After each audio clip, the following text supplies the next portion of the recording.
Good evening. I, Dr. Lasagna Ivory, Vice President of the Duncanville ISD Board of Trustees, call this meeting of the Duncanville Independent School District to order. Let the record show that a quorum of Board of Trustees is present, that the meeting has been duly called, and that notice of this meeting has been posted in accordance with the Texas Open Meetings Act, Texas Government Code, Chapter 551. Good evening again. Our mission at Duncanville ISD is to engage, equip, and empower all scholars to achieve their unique potential. We will now move to opening ceremonies. Trustee Vera Cruz, are you prepared to do our invocation? It's okay. Anybody else? I'm good. Please. If you would just please bow your head for a moment of prayer. Father God, we come together and we thank you for this meeting. We trust, Father God, that you have an agenda that we will fulfill that's of the kingdom. Father God, bless every person here in their presentations as we move forward in making the best decisions for the district. Amen. Amen. Thank you. Ms. Fahey, will you lead us in our pledges? Sure. Please stand. I pledge allegiance to the flag of the United States of America and to the republic for which it stands, one nation, under God, indivisible, with liberty and justice for all. Honor the Texas flag. I pledge allegiance to thee, Texas, one state, under God, one and indivisible. Thank you. Please be seated.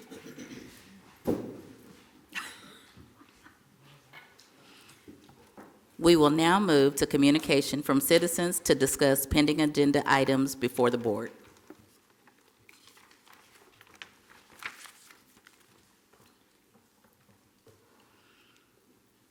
We now move to communications from citizens regarding a pending agenda item. We will reserve communications from citizens on any other topic for the end of the meeting.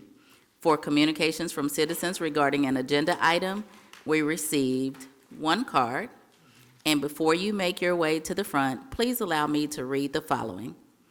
State law prohibits board members from responding to speakers in public forum unless the topic regards a matter specifically posted on tonight's agenda.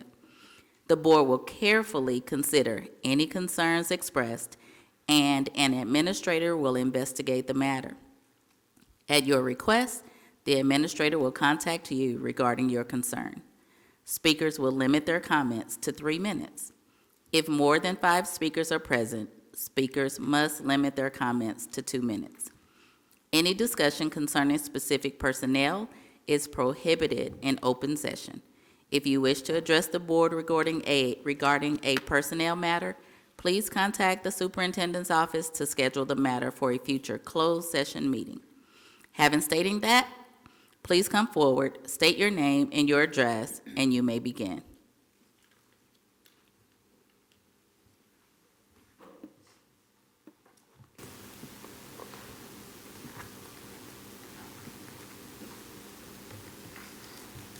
Michael Harrod, 705 Crockett Drive, Mansfield, Texas.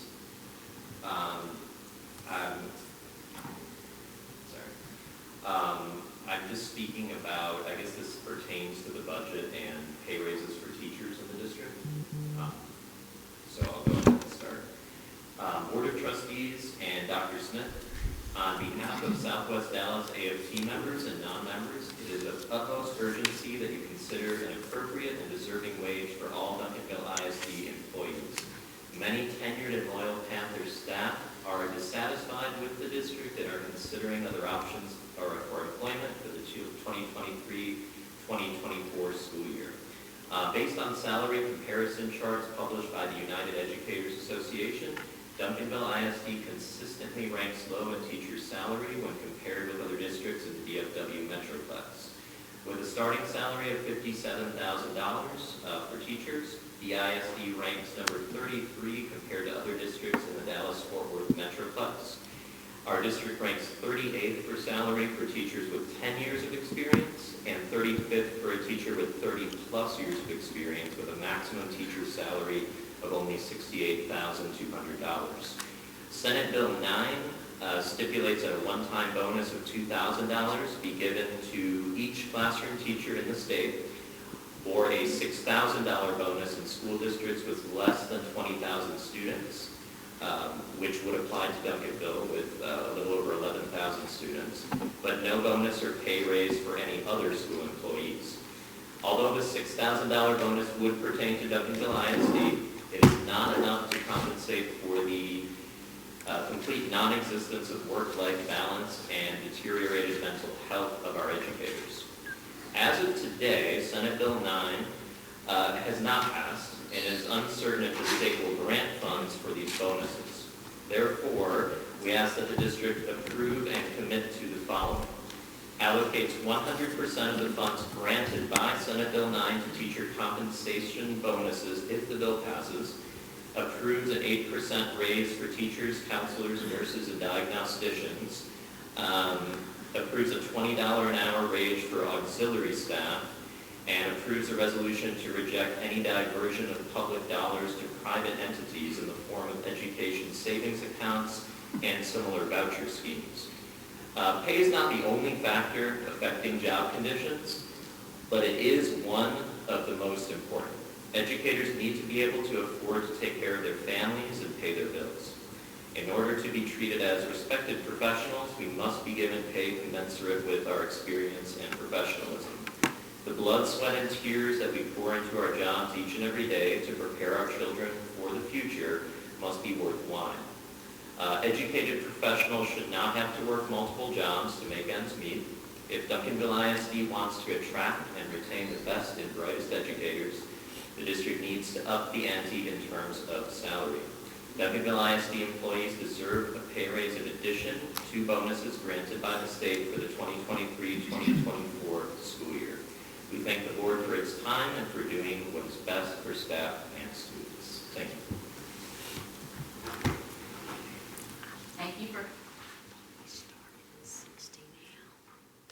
Thank you for coming to the meeting. We will now move to budget workshop. The presenter is Dr. Smith. All right, thank you, Madam Vice President. Thank you, team and other guests that are here. We appreciate the comments, and I think we're all committed to the same purpose. So, okay, board, this evening we have a lot of information that we want to share with you. I kind of want to get you oriented into the layout. One of the first things I wanted to mention, we created what we kind of are calling a budget workshop sheet for you. It's really just a document to help you kind of capture some of the notes and key items that we will be discussing tonight.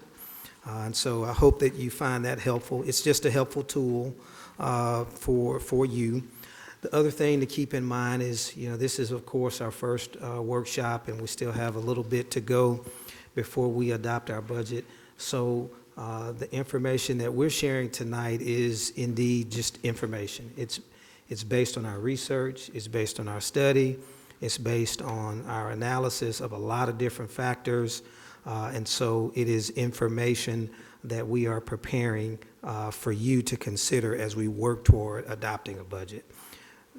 We are not making decisions tonight. The information is critical to the decisions that we make, but the goal tonight is not to make a decision, it's to really look at all the information. We do have a lot of information. I do want to thank you all for sharing your thoughts with me. A couple weeks ago, I asked if you could give me your thoughts, if you had any specific things that you wanted us to cover. And so we have done that today in the presentation, and you will see that as we move forward.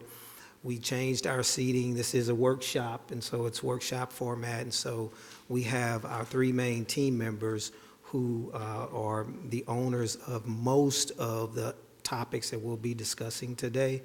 And, they are prepared to be able to address questions that we have. And then, of course, there are other members of our senior leadership team that we may need to call forward if there's a question in their particular area.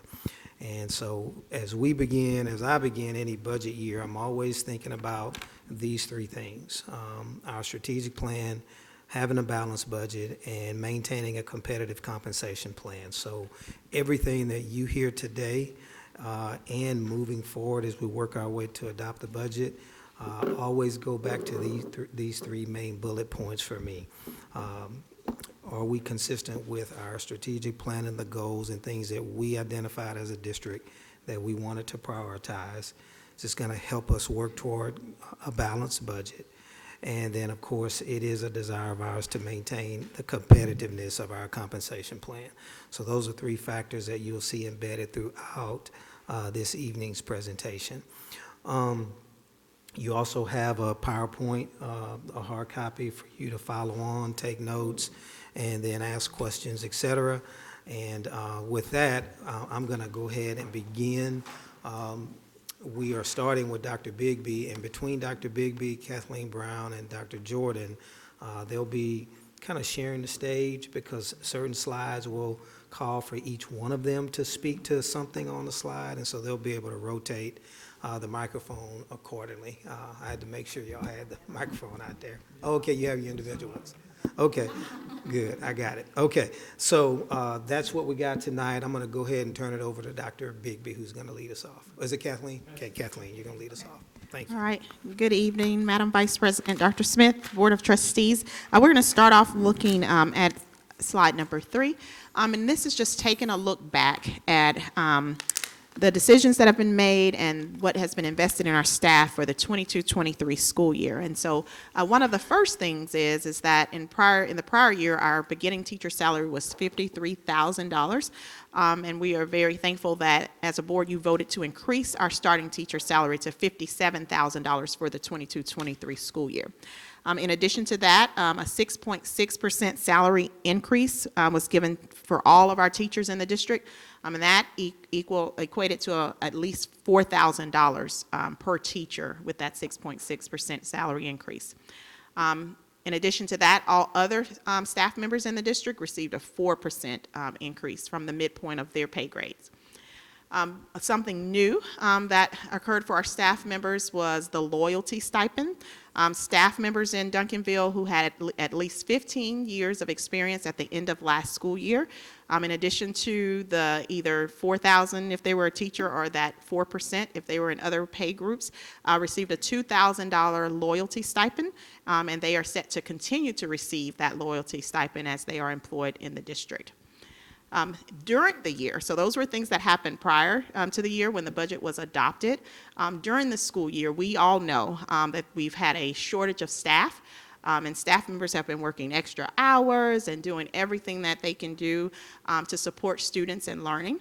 And so in the middle of the year, you as a board approved a $1,000 continued employment incentive for some of our employees who are our lowest paid employees. Those are our auxiliary employees, our clerical staff, as well as those who support instruction in the classroom, instructional aides.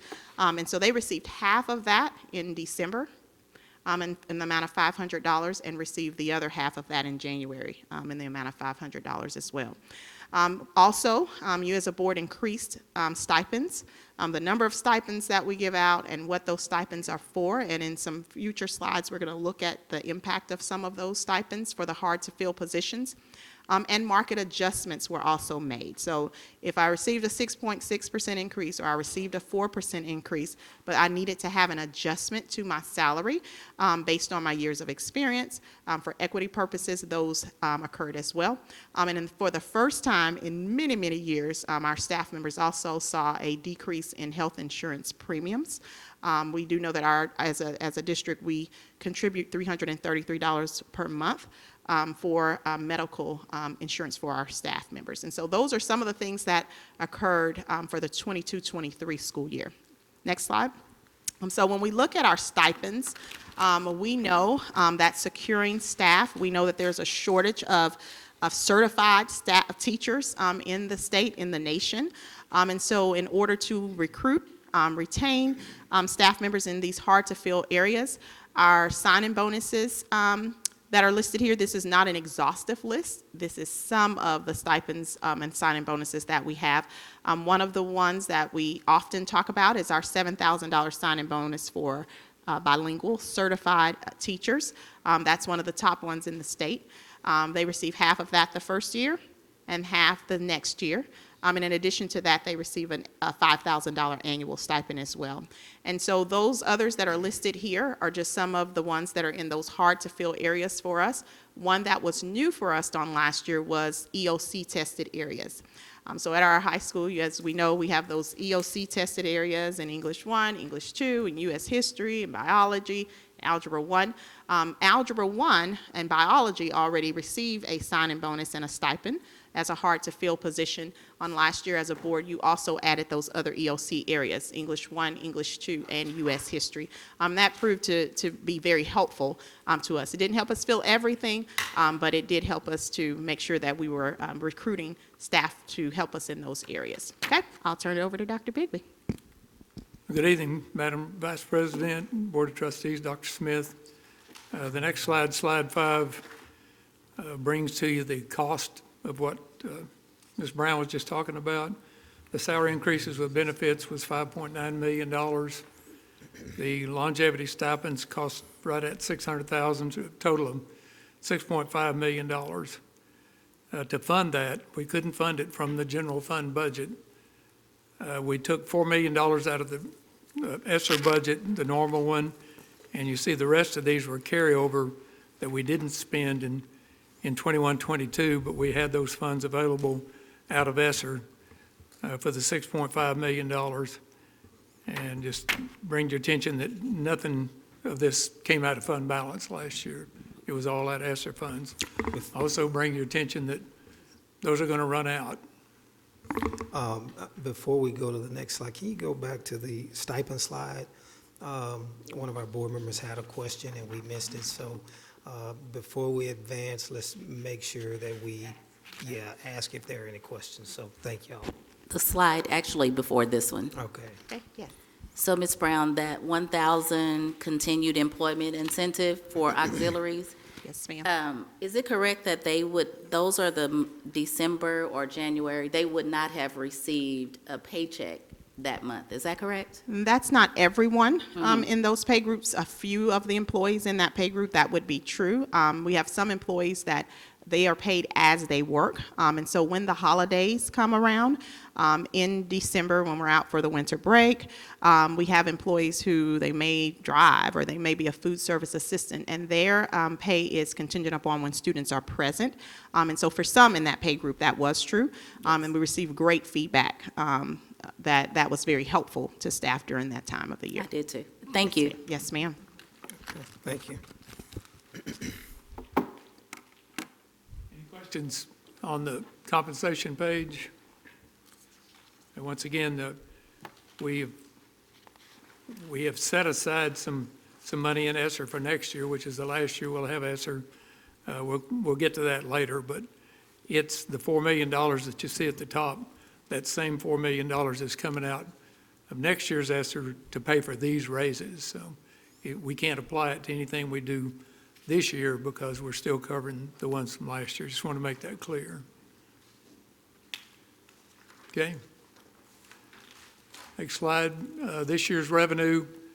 This is the same slide you saw at the board meeting. We haven't changed any. You can see that our local revenue, we've over-collected in it.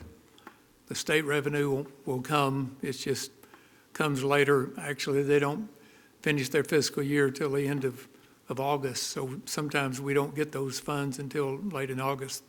That's one reason our cash flow is the way it is in the summer. And federal revenue comes and goes. Their fiscal year also doesn't end till September 1. So we don't see federal revenue necessarily up front. We'll see it as it comes in through the year. Any questions on that one? Expenditures, we talk constantly about our payroll costs being between 84 and 86%. If you'll notice year to date, it's only 82.1. This is because we've had to contract so much of our work this year because we couldn't hire employees, particularly in special education. We've had to, and even in grounds, we didn't have maintenance people to mow the grass, so we've had to contract those. So those payroll costs move out of payroll and they move into the contracted services. So payroll's costs are a little lower and contracted services are a little higher. But that's why as we talk through this, we talk about what percentage of our costs are actually payroll costs, and that looks a little low. I just wanted to explain that is why it was different this year. You can see we've done well as far as control of the budget. If we can just keep people from spending money in June, then we've done well. But the way we project, and just for your information, this doesn't include the May or the June payrolls. And typically our payrolls will be about $9 million. Well, in June, it's closer to $20 million. One's because we're paying off a lot of compensatory time, and we have to accrue the wages that teachers are going to receive in July and August. We have to accrue those into this year's budget. So that makes it almost or a little over double what our typical payrolls are.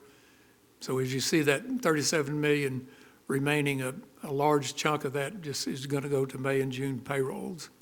So it's not like we can go out and have a party or something with the money, because it's pretty well spoken for. And we have a lot of travel that takes place in June. A lot of people are going to conferences. Their conferences are set up in June, so we spend quite a bit in those areas. Any questions there? Okay, next slide. There was some discussion. I think Ms. Colton asked the question about these categorical spending areas. We have these areas that the state provides funding, and at the end of the year, we have to spend at least that much in each area. And let's just take CTE, the top line. We'll talk about it first. The state allocation says they say they're providing this much. They're really not. They're providing half of that. Our taxes are providing the other half, but the way the system's set up, it said you must spend $6.8 million in CTE, and we spent last year, in 21-22, we spent 6.9, a little over that, or 176,000 more than what the state said we had to spend.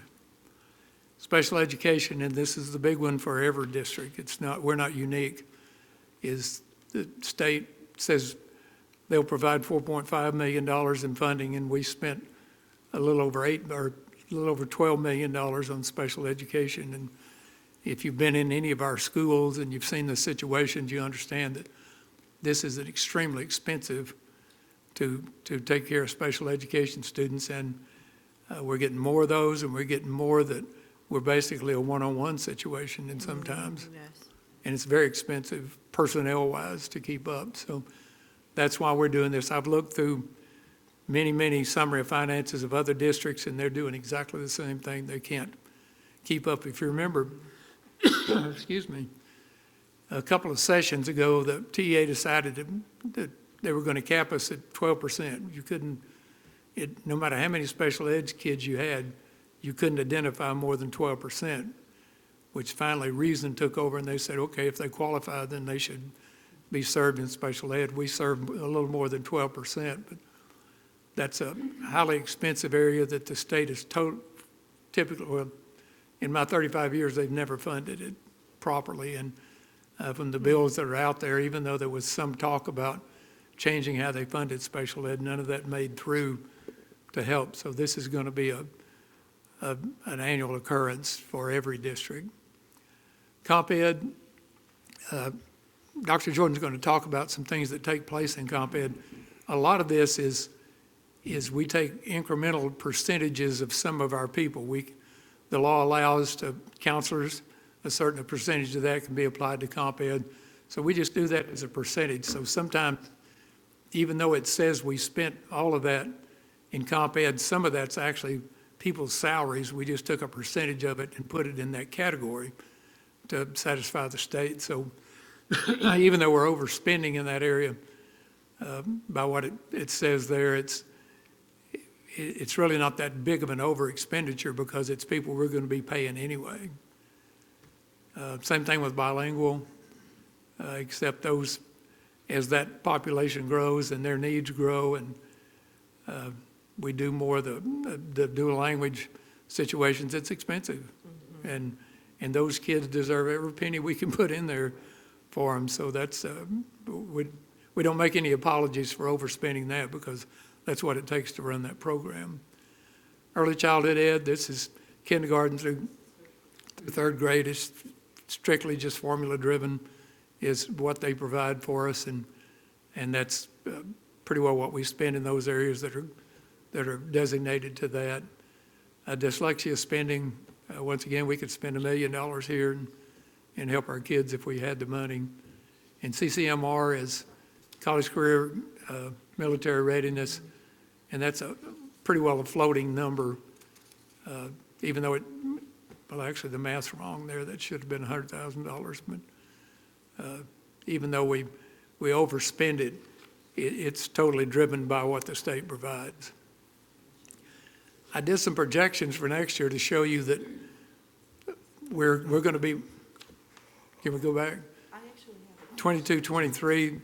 If you look, these are projections of what we think we're going to be at the end of next year. Until we get the last payroll, it's hard to do this exactly.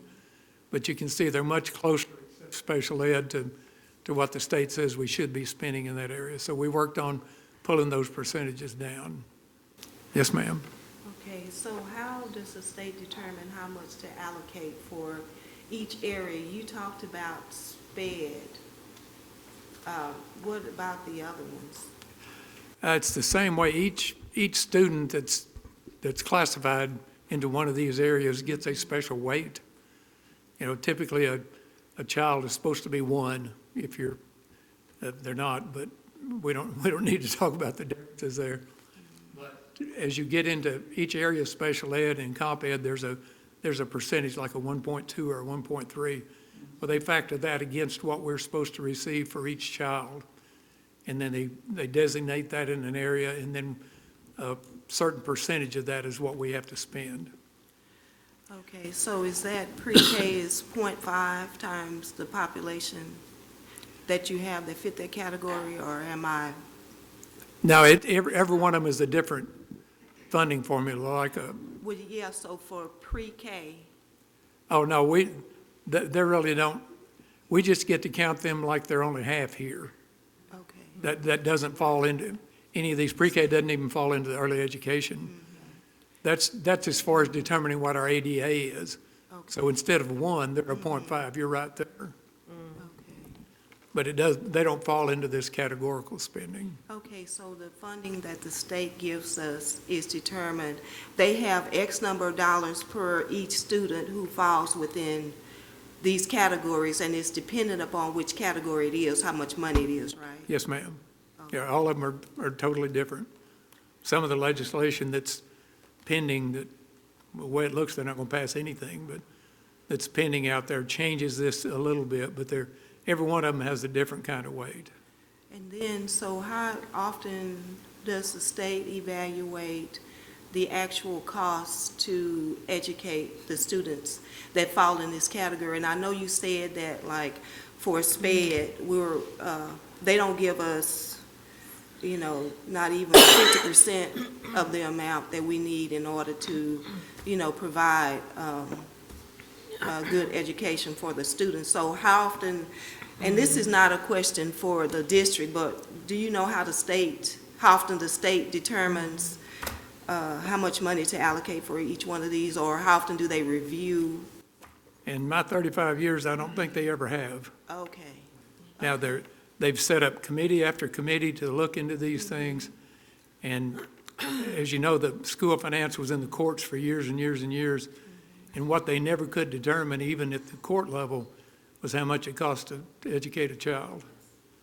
So as far as answering your question, no. They never have come out and said, okay, a special ed kid that's homebound, it costs you this much every year to educate them. No.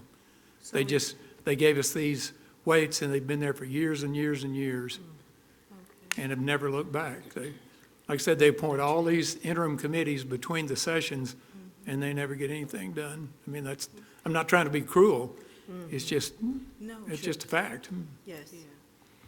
Sorry, I wish I could give you a better answer. Oh, well, no, you answered. I was just wondering, because maybe it's a matter for, you know, legislature to take up at some point. Yes, ma'am.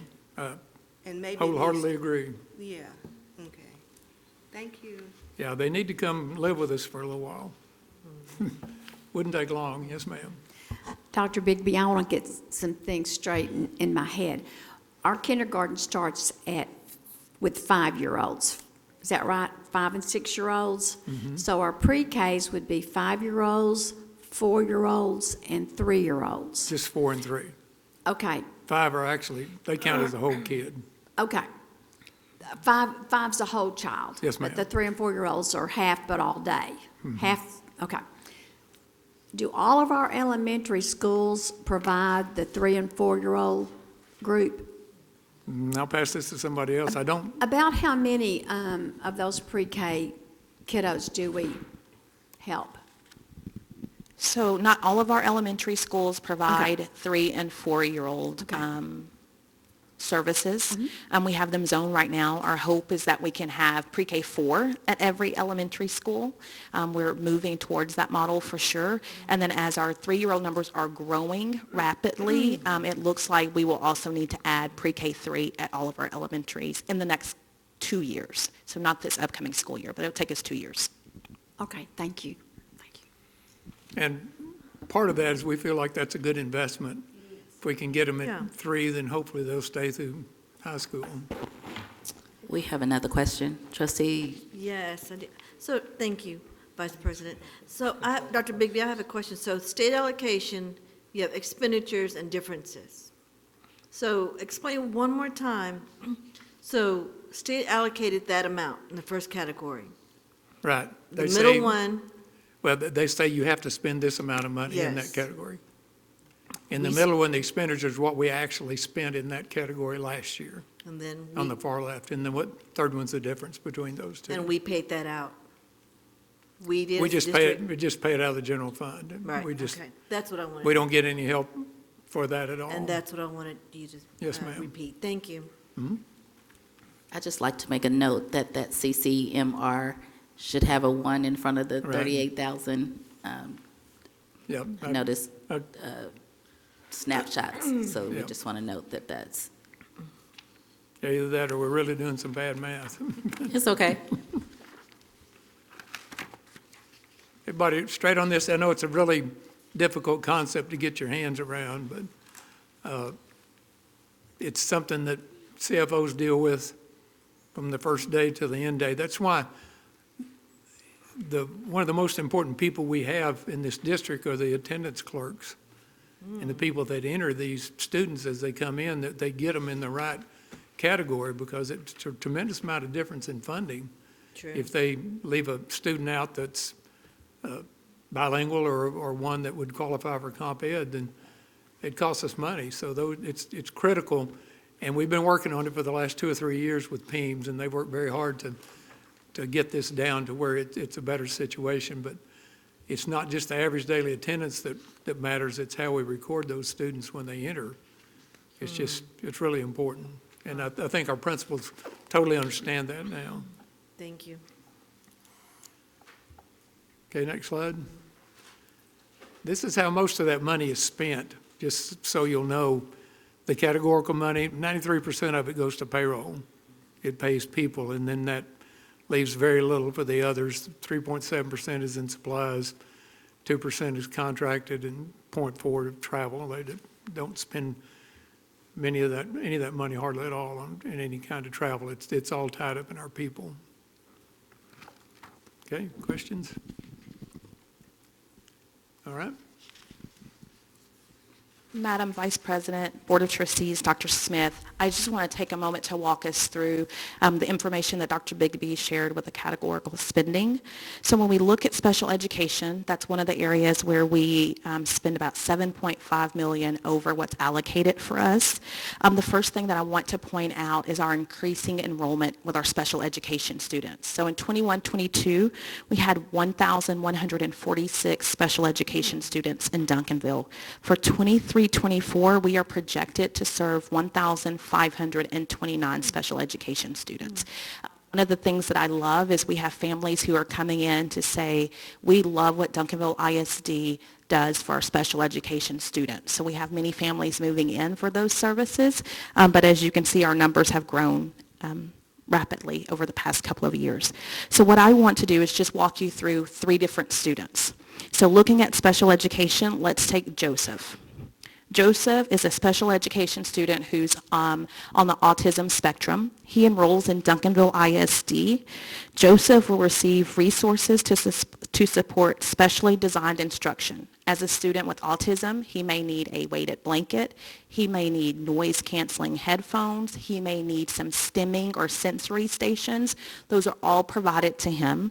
In addition, he may have a teacher who may not have a skill set in autism, so he or she will need some type of professional development. So it's important for us to always be ahead of the trends and make sure that we're supporting our special ed and gen ed teachers through professional development. Joseph may also require specialized services. That could be occupational therapy, that could be physical therapy, that could be a behavior specialist. And so as you look at that over $12 million, that's also covered there. Joseph has 7 different special ed placements that he can go into in Duncanville ISD, anywhere from inclusion and resource all the way through a self-contained classroom. So as we talk about special education students and specially designed instruction, there's 7 different placements that a student may fall in our district. In addition to those 7 different placements, we have 10 different role-specific positions that could support him. I mentioned some of those. It could be his gen ed teacher, his special ed teacher, occupational therapist, a physical therapist, a behavior specialist, the diagnostician. You could have your language and speech therapist that's there to support him as well. And most importantly, Joseph comes to us from another district where he is a one-to-one. So what we do with students who come to us, special ed, is we look at our services that we have and the services that the student received in another district, and we try our best to match services when possible. So you may notice that Joseph will be in a class with a lower student higher teacher ratio. So Joseph may be in a classroom where we see 3 teachers or 1 teacher and 2 paraprofessionals and 5 students, but that best meets the needs of Joseph. Then we have Angel. Angel is a compensatory education student. I refer to that as just at risk. Students who are identified as at risk can be students who are homeless, foster students, students who are in danger of not graduating, teen parents. Many different students fall into this category, but let's look at Angel. So Angel's already been identified and labeled by the state as at risk of not graduating on time. So Angel enrolls in Duncanville ISD. Angel will be able to participate in a comprehensive intervention model.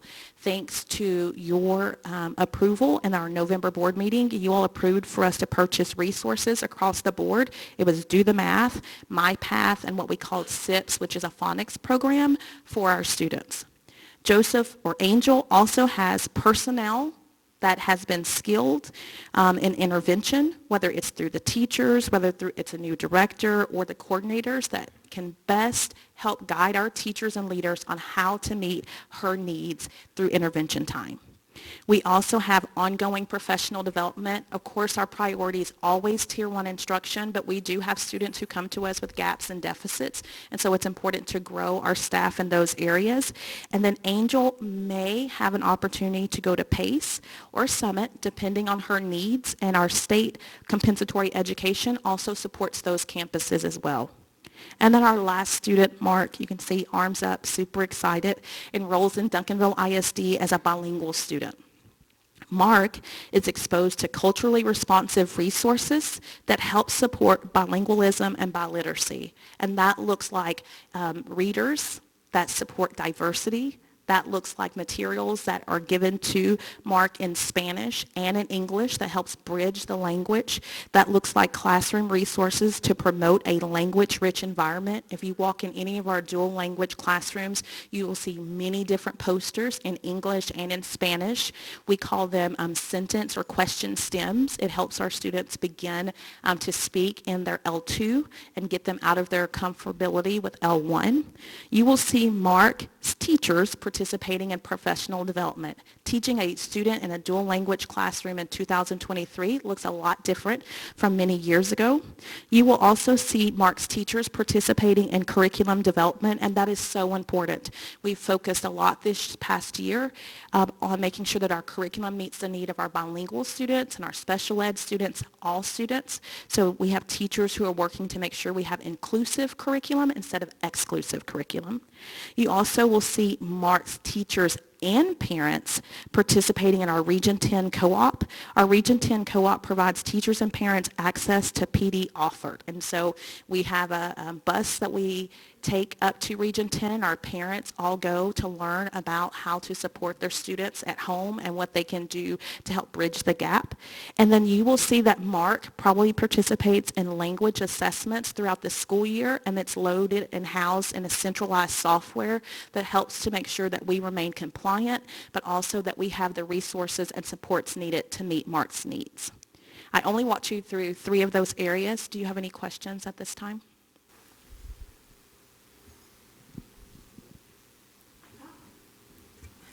Thank you for covering all of that for us. How many at-risk students do we have? I would need to get that information to you. If you give me just a little bit, I'm sure we can get that before the end of the presentation. Trustee Vera Cruz? Thank you. So these 3 categories, you picked them, was it random, or they were purposely chosen to show us the expenditures? So I looked at the previous 2 slides where Dr. Bigby had the categorical funding, and I tried to take the areas where our spending, our expenditures far exceeded our allocations, just to walk you all through those. Thank you for that.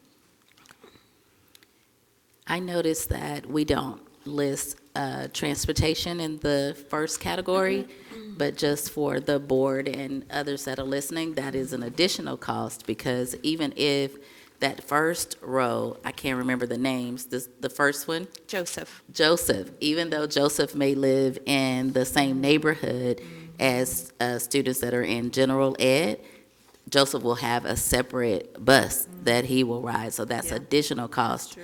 for transportation. That's great, and that also will apply to Angel in the compensatory education, some of our at-risk students who are homeless as well.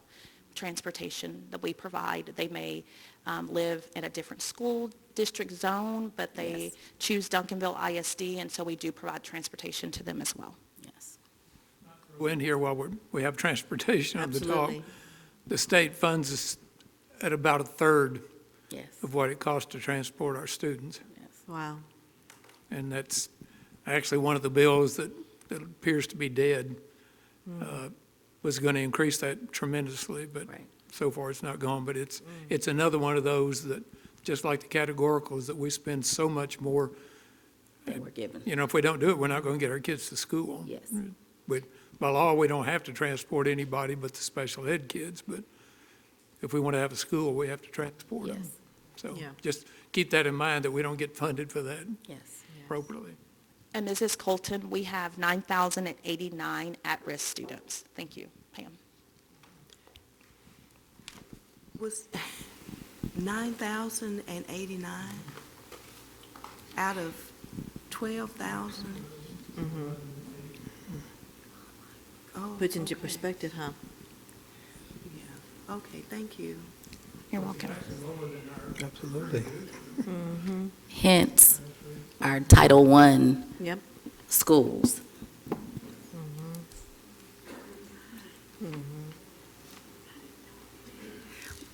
I do have a follow-up question. So the at-risk students was,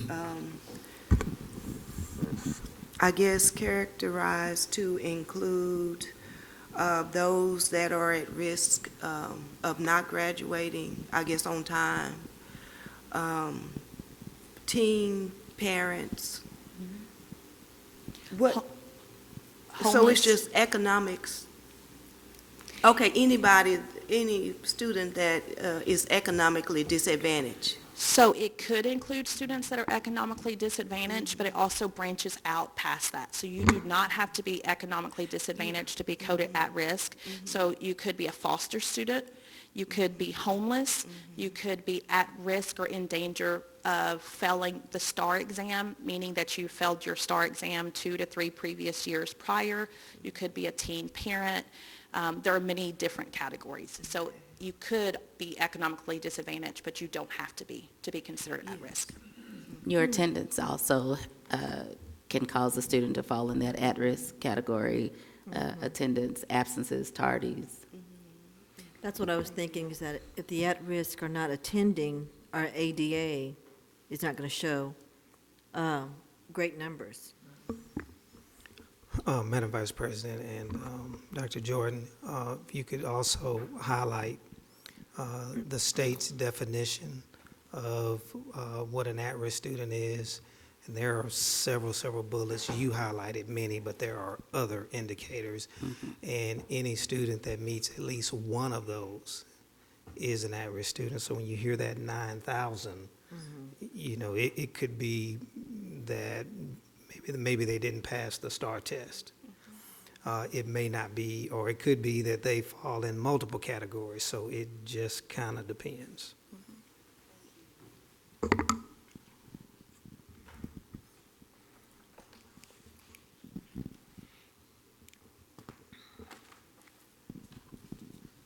More questions? That's a tough one to digest, so we appreciate the questions. Yes. Yes, thank you. Okay. From here, we're going to look ahead as best we can at this point. Talk about the budget process. We talked about that pretty well every month. Legislative impact or lack of impact. Budget efficiencies that we've worked through, budget priorities, compensation requirements and options, a complete overview of what we're looking at for next year, and then, of course, discuss when we get to the end of it with you anything that you may want to talk about. The next slide, you've probably see it in your sleep. You've seen it since January, so I'm not going to bore you with that, other than we've kind of got stuck since the legislature hasn't done anything, so we're still trying to get that bottom line done. Legislative action, this has been an interesting session, to say the least. There were 79 bills that were still theoretically living this morning. Of course, a lot of things have to take place before midnight tomorrow night, and a lot of things get tacked on to other bills to try to push them through at the very end. So this is all subject to change through tomorrow. And then if the governor doesn't get his way, he's going to throw us out of the sandbox and make them come back and do it later. So those can change too. But these are the 4 main bills that are out there, still have some life, or they've been tentacled to another bill. The only job that the legislature has is to pass a budget, and they haven't done that yet. That's the only thing that has to take place before they adjourn. House Bill 1's the general appropriations bill. There's things in it that raise the golden penny. If you remember, those are the pennies in the tier 2, which is the equalization tier. And actually, if they don't mess with the law, that's going up a little bit next year if they don't change that. But that's part of their appropriations discussion. Tax relief, both houses have different thoughts on how they want to put about $8 billion back into the taxpayer, and amen. That's where it came from the Texas taxpayer. But one house has wanted to do it with a homestead exemption change. The other one to continue the tax compression, which we deal with every year when we set a tax rate. We'll see how that comes out. It's anybody's guess how that's going to take place. There's $5 billion in new money for public ed, teacher pay, safety, instructional materials allotment, special ed and basic allotments. Once again, that sounds like a whole lot of money, but you divide that up between over 5 million students that we have in the state of Texas. That doesn't put out much to each district, and most of it has strings attached to it. It is, okay, we're going to provide you this funding, but it has to be used for this, or the other. So we'll see how that works out, or what gets passed there. House Bill 3 is a school safety bill. Initially, the funding was going to raise the safety allotment from $9.52 to $10 per student, which that won't pay for a buzzer to go on one campus, but there's part of this legislation says they'll guarantee $15,000 per campus, but it hasn't passed either, so, but it's still alive. Supplemental appropriations, they were going to go back, and since we had such a surplus at the end of this biennium, they were going to go back and pass a supplemental appropriation and spend some of that money basically into this biennium. One was TRS benefits. They were actually going to give a cost of living raise to the retirees, which hasn't happened since the Mayflower landed, I think. But, and some enhancements to some of the other retirements and school safety and special ed evaluations. There was some funding to help pay for the evaluations that we're having to do on the special ed students. And House Bill 100, the Teachers' Bill of Rights, was really totally revamping how the school finance is done. And it changes the minimum salary schedule. It condenses it, makes it a little different. Well, the 4-day school week's thrown in there, but you're not allowed unless you're less than 7,000. It was $500 for each special ed, and CCMR was going to be increased. There's a lot of things in there. It really changed the mechanism of how we were funded. Mainly it took those categorical areas and turned those into funding by enrollment instead of average daily attendance. I assume they thought if they fell into one of those areas, they don't come to school very often. I don't know what their logic was there instead of doing that for all of our students, but they had picked out a few. But once again, these are, they're all up in the air even with 1 day left in the session. I told somebody I was there at the end of the session one year, and at 11:59, they stopped the clock. And it was daylight before they got through there, but they still adjourned before midnight by doing that. So that may happen tomorrow. It may come into a special session. There's so many, well, it's politics. We're basically, school funding's being held hostage by politics. Yes. And Wow. I could say some things about it since I'm leaving, but I won't do that. Because I think we're recording this, but We are. hopefully something good will come out of this session, or they will call a special session. The problem with that is you have to approve a budget by the end of June, because we can't spend a penny in July until you've approved a budget. So even if they pass this stuff tomorrow, I don't know that we'll get it digested enough to pull that fully into a budget in June, but hopefully we can. But if not, we'll bring you the best budget that we possibly can, and then with the understanding that when some of this becomes law or becomes clear, you may need to amend that budget in July or August or somewhere down the road, which you legally can do any time you want to amend it. But we'd much rather start off with a budget that we know is going to be true than to have to do that. But until we know more, it's, even our guesses aren't very good right now. Any more questions on that? You probably don't really want to get me going on the legislature. No questions? Okay, next slide. The impact that we're going to have, I think we've talked about a lot of this, is the targeted funding. Once again, I actually went through this and sent it to Dr. Smith earlier when the first runs came out for House Bill 100, because of the categorical spending that goes with it and the way they increased those. There was about a $2 million difference there, and we were actually going to have about $300,000 of that to do what we'd like to do with it. The rest of it all went to categorical things where we had to spend the money in that area. So even though they're going to provide some funding, it may very well be all pointed to one area where we have to spend it. We just don't know right now. Personnel funding, of course, we all want to give everybody as much increase as we possibly can every year. And general funding, whether they increase the basic allotment or the golden pennies that help with the equalization, who knows? The basic allotment right now is $6,160 per student. They're talking about that they might even add $50 to that, which is not even going to cover the inflation for utility bills. So, hopefully there'll be something there. Sorry, I'm being a little sarcastic, but But I can, I've got only a month and I'm going home. So. Any questions there? Okay. Here's what we're, as of today, if we were projecting, we're looking at revenue for next year, or for this year, 124.6, proposed with current law, about 165 for next year, which is an increase of $483,000.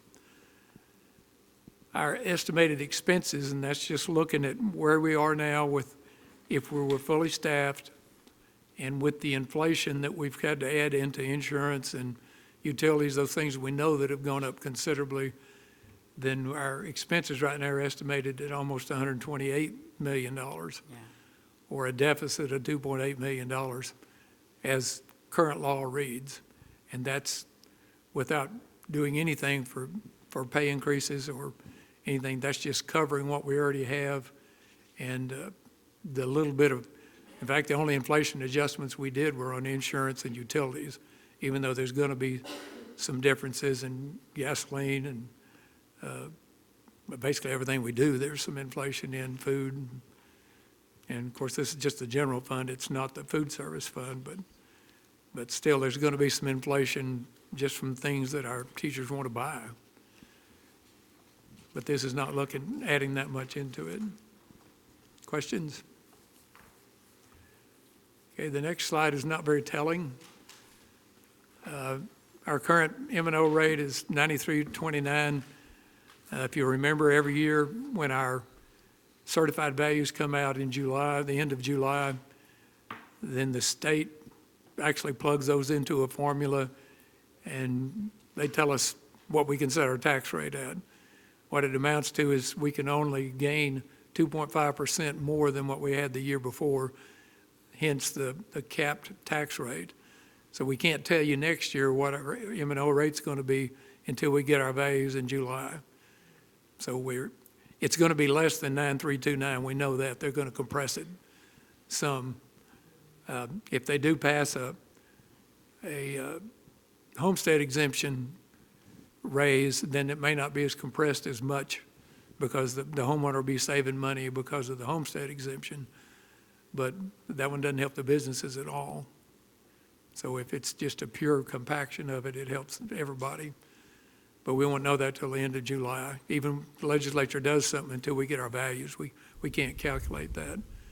We don't anticipate the INS rate changing for next year with the bond proposal going out. We don't want to do anything with that tax rate because we want to be able to provide the bond with as little tax increase to the INS rate, if any, to our taxpayers. So we don't want to do anything with it right now. We'll see what it works out if you do decide to call a bond. Total tax rate was $1.2529 this year, and once again, till we can get the M&O rate, we can't tell you what you're going to have to approve next year. Questions? That's pretty easy when I tell you I don't know. Ms. Colton has a question.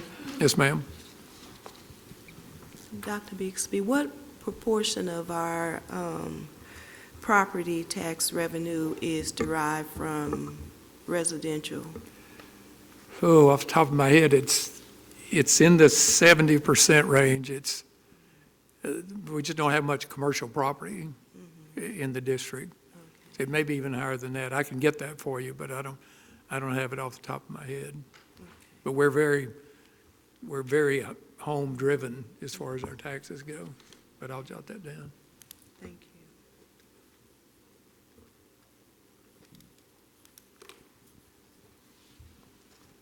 No Anything other else? questions. Okay, next slide. Fund balance, we've talked about this every time, even though we have an extremely comfortable, and I'll say comfortable fund balance, particularly compared to our neighbors. $30 million of that we need just for cash flow during the summer. The auditors set that bottom number of what needs to be reserved. Part of that is because of our fiscal year ends in June. then you've got 2 months that are out there that when we move to this, we actually gain 2 months' worth of no expenses. So those have to be factored into that, what's reserved in that 21 million.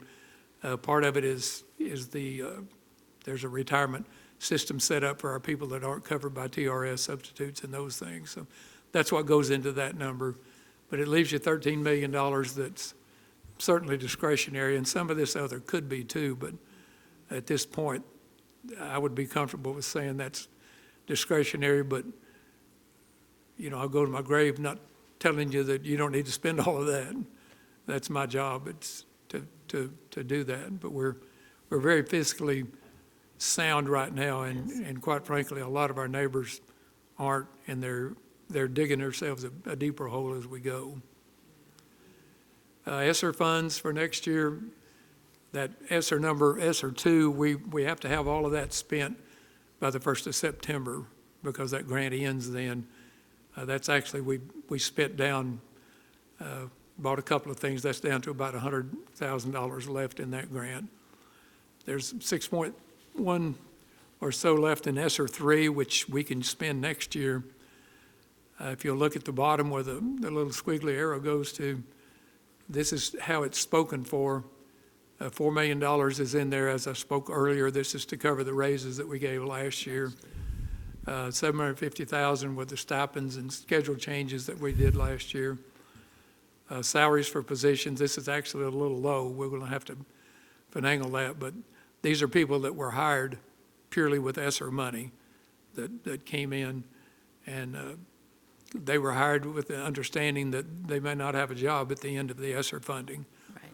But they're on the books for next year, so their salaries are in there, and MAP testing is in there to finish off really what's readily available in ESSER 3. So as you can see, we're coming to the end of it, and we've pretty well allocated what we have for next year already out of that money.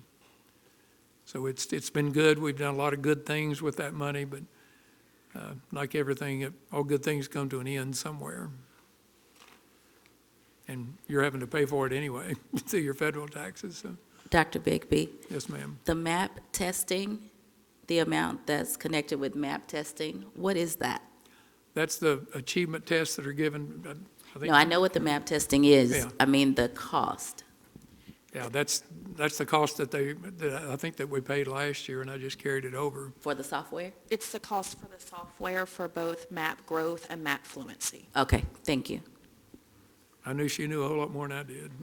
Ms. Colton has a question? Yes, ma'am. So the $4 million allocated for salary increases, Yes, ma'am. so what happens in school year 2025? Then we have to absorb that money in our general fund, unless there's some other help out there somewhere, and we're not expecting that to happen. We knew when you approved those raises last year, it was going to be very difficult to fund those out of the general fund. We knew we could carry those for another year because of ESSER. But after that, there's going to have to be some real hard looks. Right. Part of the reason I'm going home in July, but no, it's not. But No, that's a, But that's a reality. That's what we're facing. it's a reality, yeah. It's a reality. That basically we can't continue exactly the way we are now, and even cover what was provided for our employees last year. any questions or comments? So once again, we're going to have to absorb that. Yes, ma'am. After it runs out. Either have to absorb it or reduce our expenditures by that amount too. Thank you. And we're not going to have a mechanism to raise more money. Right. Unless for some reason we can get a big influx of students in here, and we really don't have the land to do that with. We're pretty well landlocked and built out. I mean, they're building some apartments, but we don't get too many kids out of those. Any other questions? I have a question for Dr. Smith. Ms. So, Colton? Dr. Smith, I guess we'll have to have a path forward to talk about that. Absolutely. Thank you for asking that question. You may recall last year when we were working on the different raise scenarios. And, I made it clear that, we didn't have the funding to sustain the raise scenarios that the board was wanting me to approve. Yes. So, I gave some different alternatives to the board, but the board was adamant with the direction that they wanted us to go. So we went, of course, and did that. But I also reminded the board that if we move in that direction, the only funding source we have to do what you want us to do is to tap into the ESSER funds. Yes. And then we mapped out that there is an end date to those ESSER funds. And once that end date occurs, we can't take what we committed back. So we are going to have to figure out, what we're going to do to sustain that moving forward on top of whatever the board adopts as a budget this year. So it is indeed going to be a challenge. But yes, we will have to have a path forward, and we will have to figure out, what that is going to include. And, it can include everything from a reduction in force, Yes. which is certainly what we don't want to do. But these are the things that we had to evaluate when we took a step in this direction.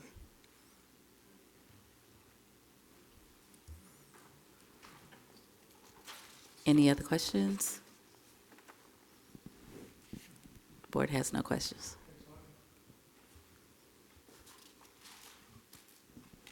Okay, so next we'll go in talking about some budget efficiencies. With the information that we've just heard, these are some efforts as a district that we're looking at to be more strategic in our practice. We know that the majority of our budget is in personnel. Yes. And so when we talk about reductions, we talk about those things that $4 million, these are the areas that we've been looking at. The first one is strategic staffing. So to speak a little bit about what that means is at this time of the year, typically January on, we are working with our campuses to staff their campus appropriately for the next year. As we are doing that, we always are strategic, but we're even more strategic in that at this time. So when we're looking at our student-teacher ratio, for example, at the elementary level, we have some campuses that are in need of improvement that we are staffing at a different ratio than we are staffing other campuses that are not in that same category at this time. And so sometimes that feels like a loss, right? So when we have vacancies, you see where we have eliminate positions based on attrition. When we have a vacancy, Dr. Smith has charged us with scrutinizing every vacancy, him included. He's looking at that with us. We are seeing how we do more with less, right? It's the expectation all the time from the state for us to do more with less. And so we're being very strategic in our staffing, not just at the campus level, also at the district level. It touches every single department. And so also with limiting the amount of personnel that we are adding. At this time of the year, the wish lists are long. We all want things, but as we are asking for those things, it's very important that we understand where we are as a district. I equate it to my children. When you're at the store, they just say, well, just swipe your card, right? And how easy that would be to just swipe the card when you don't know the full scope of everything that is in the budget, even in a household, right?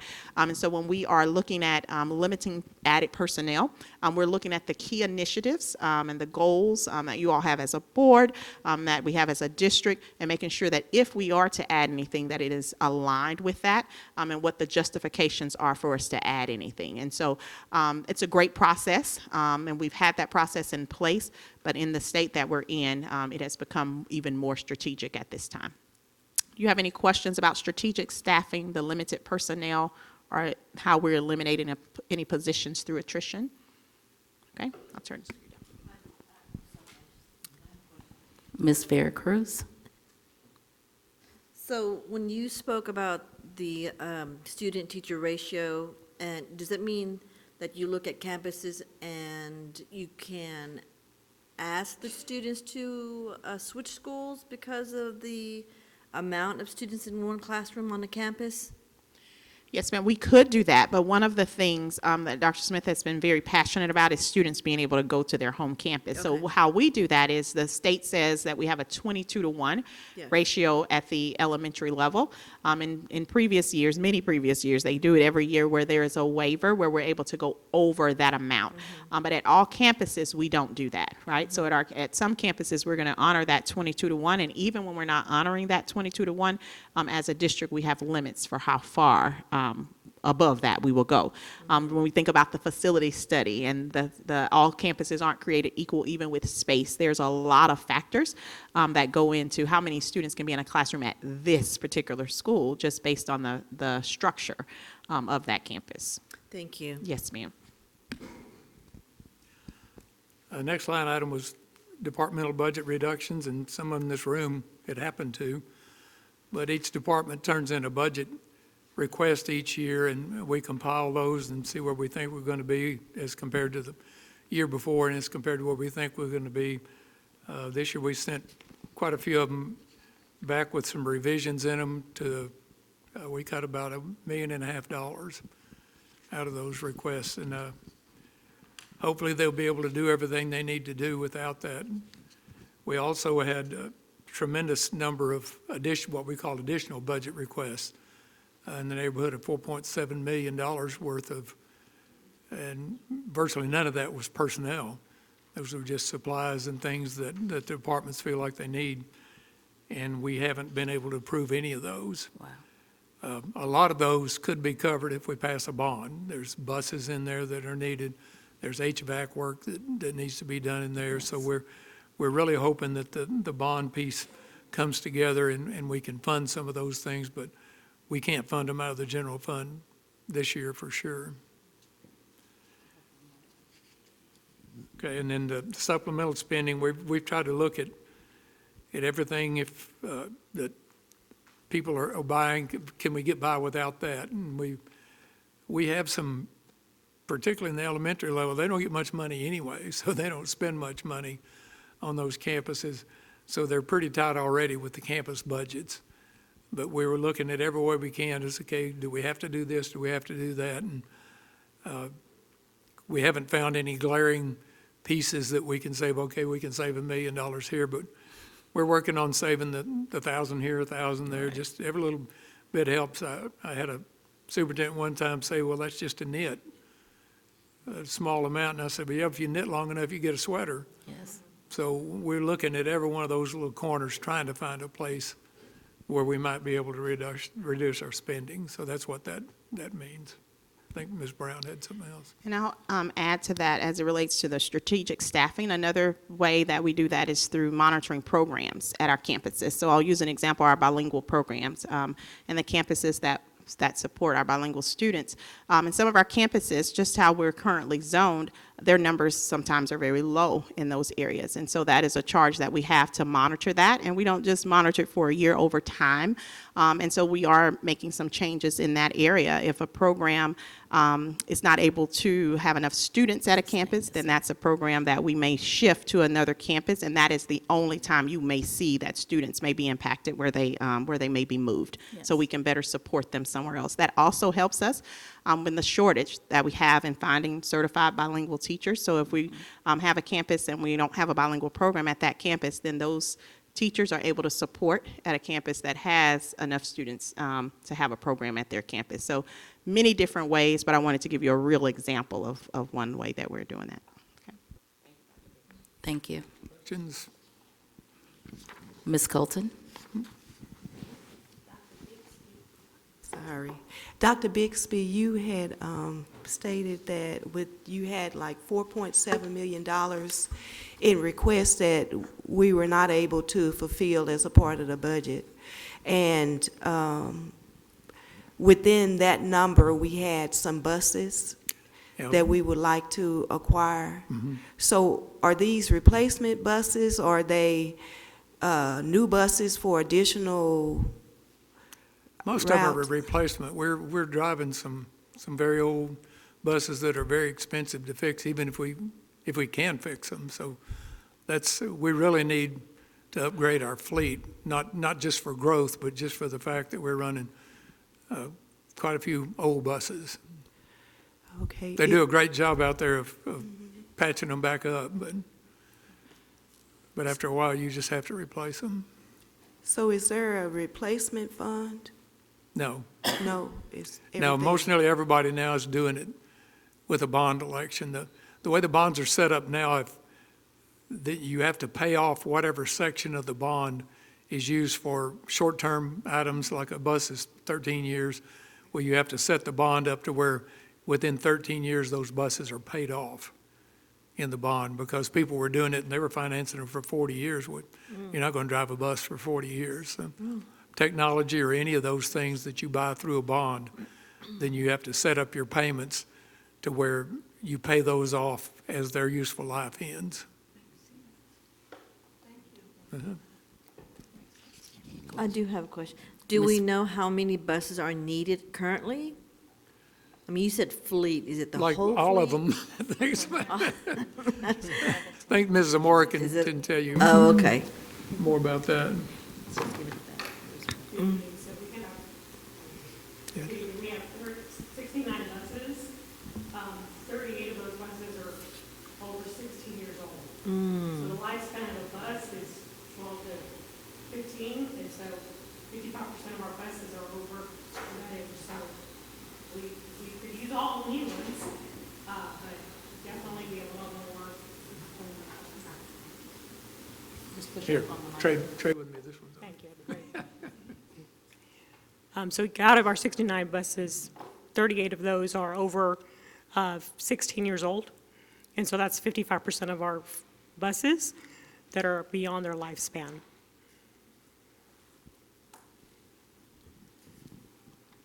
Any other questions? Ms. Colton? So I guess what is the cost of a bus? I can't remember. How much does a bus cost? So we're estimating about $125,000 per bus. For regular ed, yes. And so 38 are over 16 years old? Yes. So I can imagine, our maintenance and our breakdowns and all of that is way up. Absolutely, yes. Okay. Thank you. Thank you.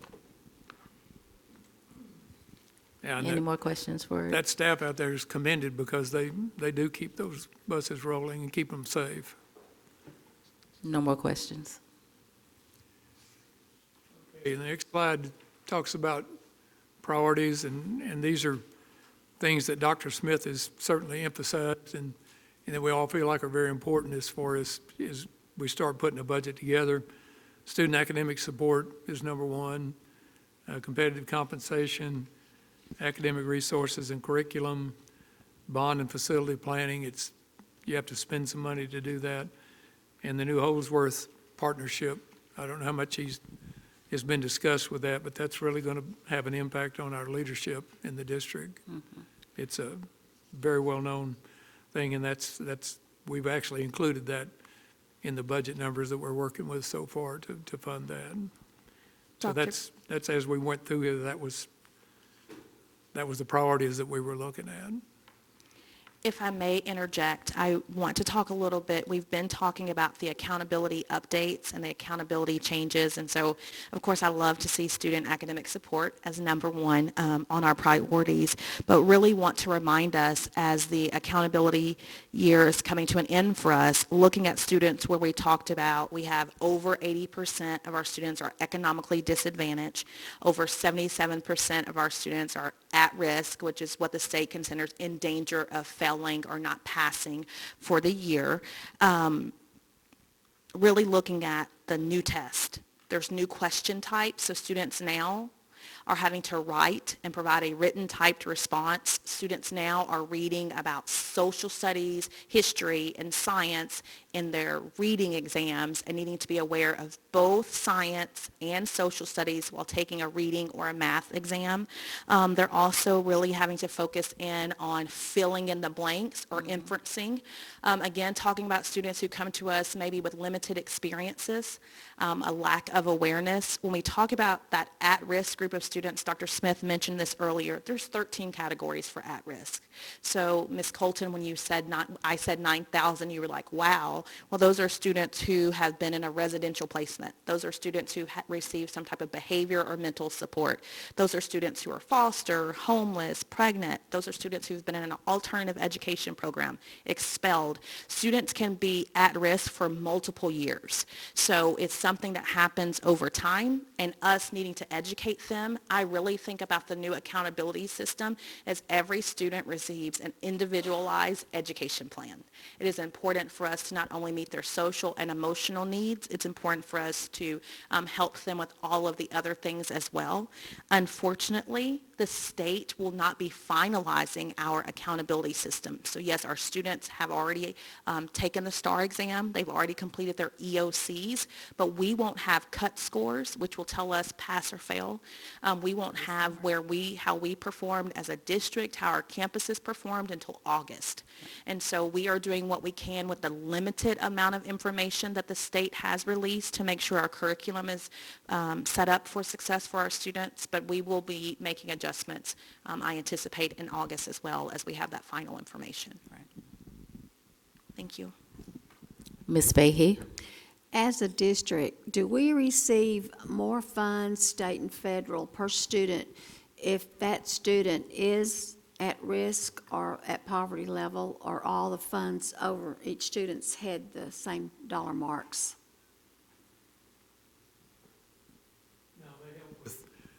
That compensatory education, that one categorical area, their help factor into that. And then most of those students count as we're looking at title funding from the federal government. They don't look at just at risk, they look at economically disadvantaged, but a lot of those kids overlap. So yeah, they designate some funding into those areas. We don't necessarily get any more. They just tell you, you have to spend your money in there. Inside the program or whatever, not per student. Right. It's for Yeah, a particular program Yeah. that they're involved in. Yes. Okay, thank you. Any other questions? Thank you. Okay. So next, we're going to talk about staffing incentives and stipends and supplements. And before we go there, I would draw your attention to the handout that you have. There is the final page that you have there has a draft new hire teacher salary schedule there. And it also has some operational definitions, because we know that sometimes when we're speaking, I will say things like AS and IS and AUX, and want you to know exactly who we are speaking with as we talk about these potential incentives and stipends and benefits for our staff members. So just as a quick review of those, when we say AS, we are going to be speaking about our administrative support staff, and that includes our clerical staff, our secretaries, our receptionists, and our liaisons, office managers. When we are speaking about our IS staff members, they're our instructional support staff. That will include our instructional aides, digital facilitators, our occupational therapy assistants, the new position teacher apprentice. They all fall in that instructional support group. When we speak about auxiliary, we're familiar with that group, our custodial and transportation food service staff, our warehouse workers, our police officers. Our administrative management, we will refer to them as AM, and those include our specialists and coordinators, our technology engineers, accountants, our compliance officers, directors, our chief of police. And our AP schedule, we refer that as AP, but it's administrative program. And so in that group, for us, which is different for the state, it includes our librarians, our nurses, our counselors, our diagnosticians. We talk about that group as being the Fab Five at the state level. When the state talks about teachers, they lump those 5 groups together. But over the past few years, as Dr. Smith has been here as a board, you have moved those positions out of the teacher pay scale. So when we talk about teachers tonight, we're only going to be speaking about teachers, because the other 4 groups, librarians, counselors, nurses, and diagnosticians, are on our administrative program pay grade. All right, and so that's just our little cheat sheet as we delve into some of the staffing incentives. And then we will also take a look at the draft teacher salary schedule as well. The document right before that one, because we know you cannot read that little one that we have there, you have one in front of you, and that we will be referring to that one in the next slide as well. So we all know, even in spite of what we've talked about in the state of the legislature and the decisions that they are working to make, we are still, as a district, continuing to be innovative and to look at options for our staff. We know that student academic support is a top priority for us as a district, and it takes people to do that. And so at no time are we forgetting about the people in the process. And so we're planning big and thinking outside of the box about options for our staff, knowing that we have to look at that in the framework of where we are as a district as well. So the first, we can go to the next, you'll see on this slide, we'll wait a second, on this slide, you see a list of potential incentives that as a district we have thought through for our staff. And so we're going to spend a little bit of time delving into these potential incentives and talking about what they are and the impact that they would have financially for us as a district. So if we can go to that one, yes. So the first one is called Thank You 1000. The Thank You 1000 would be for employees who were with us this current school year. So I'm an employee. I've been in Duncanville for the 22-23 school year, and I'm committed to coming back to Duncanville ISD next year. And so we're looking at a Thank You 1000. Those individuals would receive $1,000 in August for returning to Duncanville, right? We know that there are lots of options, and we're always excited. We say to our new employees, well, you could have gone anywhere. We are thankful that you chose, Duncanville ISD. And so that's what the Thank You 1000 would mean. The next one we call a signing day supplement. And so it's kind of like in athletics signing day when they say, I've chosen to take my talents to. So you approved contracts earlier this spring for our staff members, and staff members who are decided to come back to Duncanville, they've signed their contract. And so that idea is you've signed your contract or your letter of reasonable assurance, and you've decided to bring your talents to Duncanville ISD. And for doing so, mid-year, we want to sweeten the holiday season for you. And so that would look like your signing day supplement coming in December, between $1,500 and $3,000 for every staff member who signed to bring their talents back to Duncanville for the next school year. Excuse me. The next one is our Open Arms Incentive. I will tell you that one is not new. That has to do with our student-teacher ratio at the elementary level. We know the state has a 22-to-1 ratio, and so if you recall, this year for every student over that 22-to-1 ratio, our elementary teachers received an additional compensation for those students in the amount of $500 per student. If it exceeded 6 weeks of having those students in their classroom. And so we want to continue that for our staff. We know that we have lots of great things that are occurring. Last board meeting, Dr. Jordan talked about the choice options at the elementary level. And so we are anticipating that students are going to come. And so in some areas, we may go a little bit over, and we want to make sure that we incentivize that for our teachers, okay? The next one is the Take Two incentive. This one is brand new.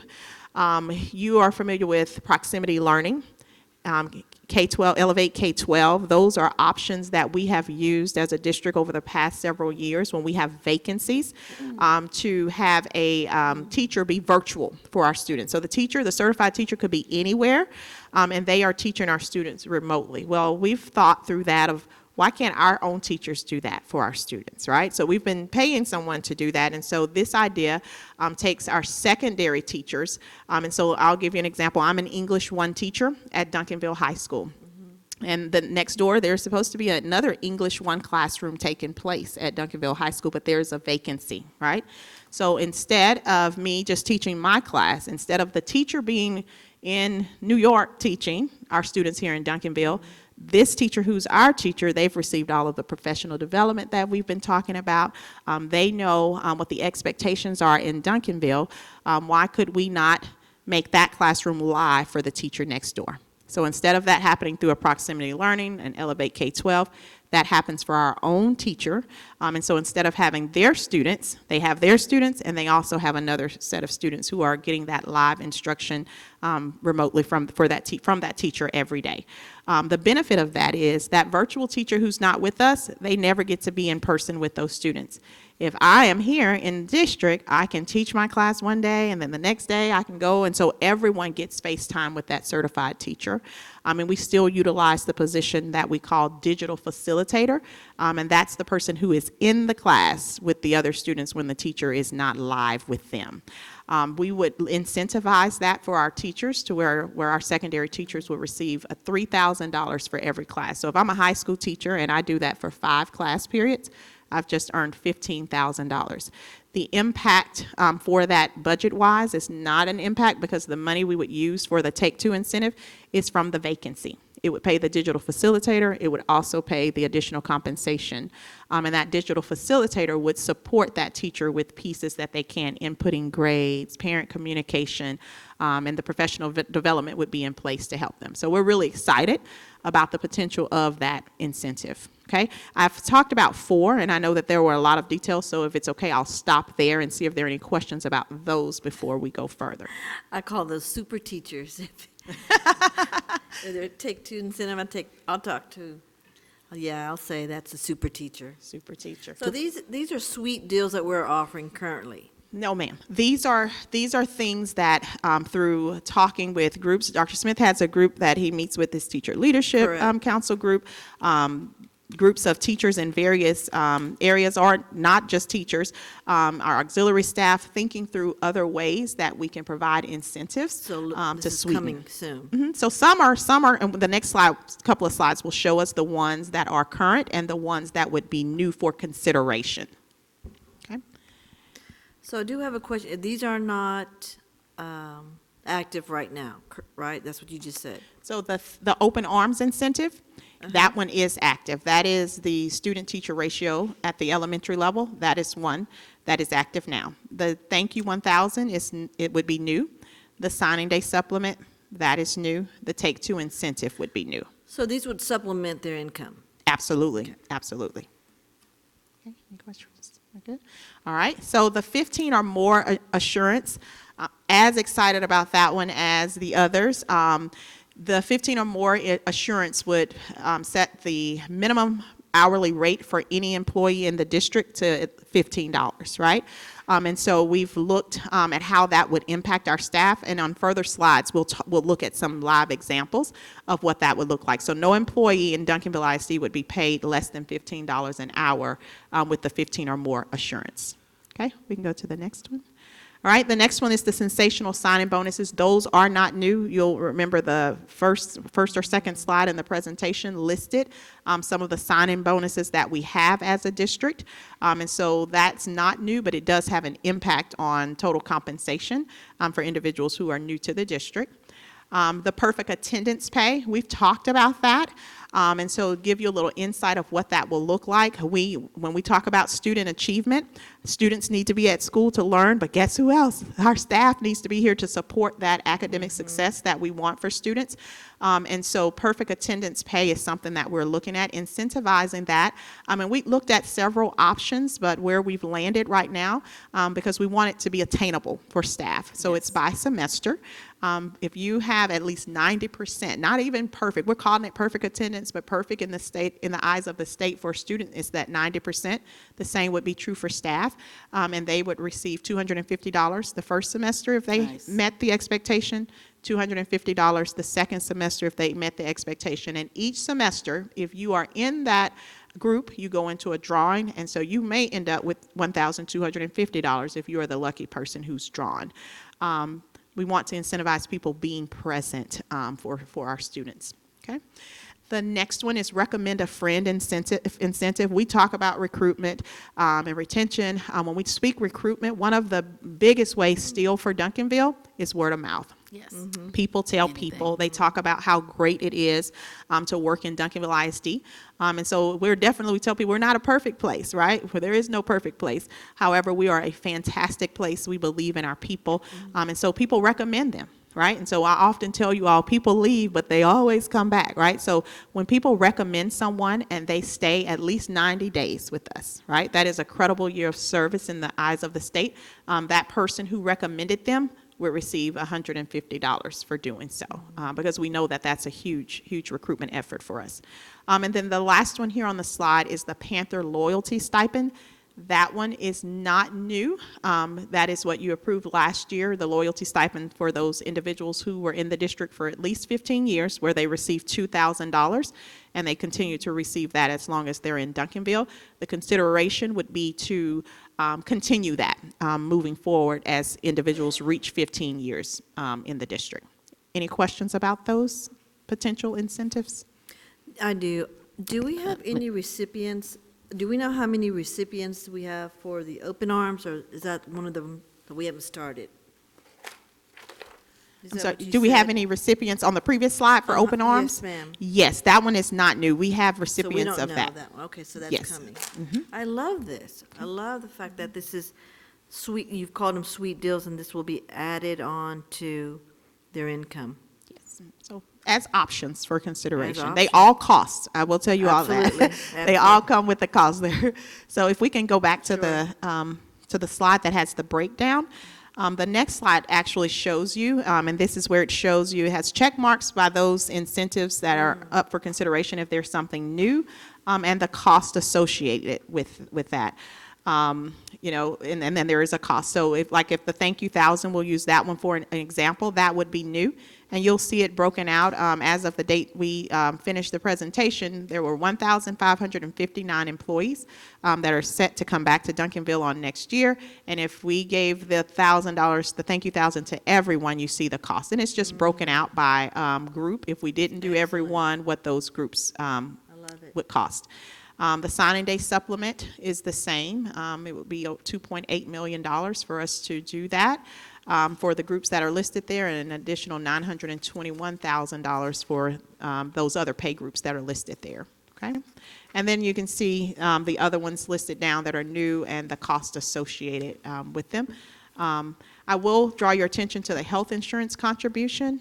It was not listed on our previous slides, but that is something when we talk total compensation, that is something to take into consideration. As a district, we pay $333 per month per employee who takes medical insurance through the district. So when you look at that and you multiply that times 12 months, that's just shy, $4 shy of $4,000 per employee per year, right?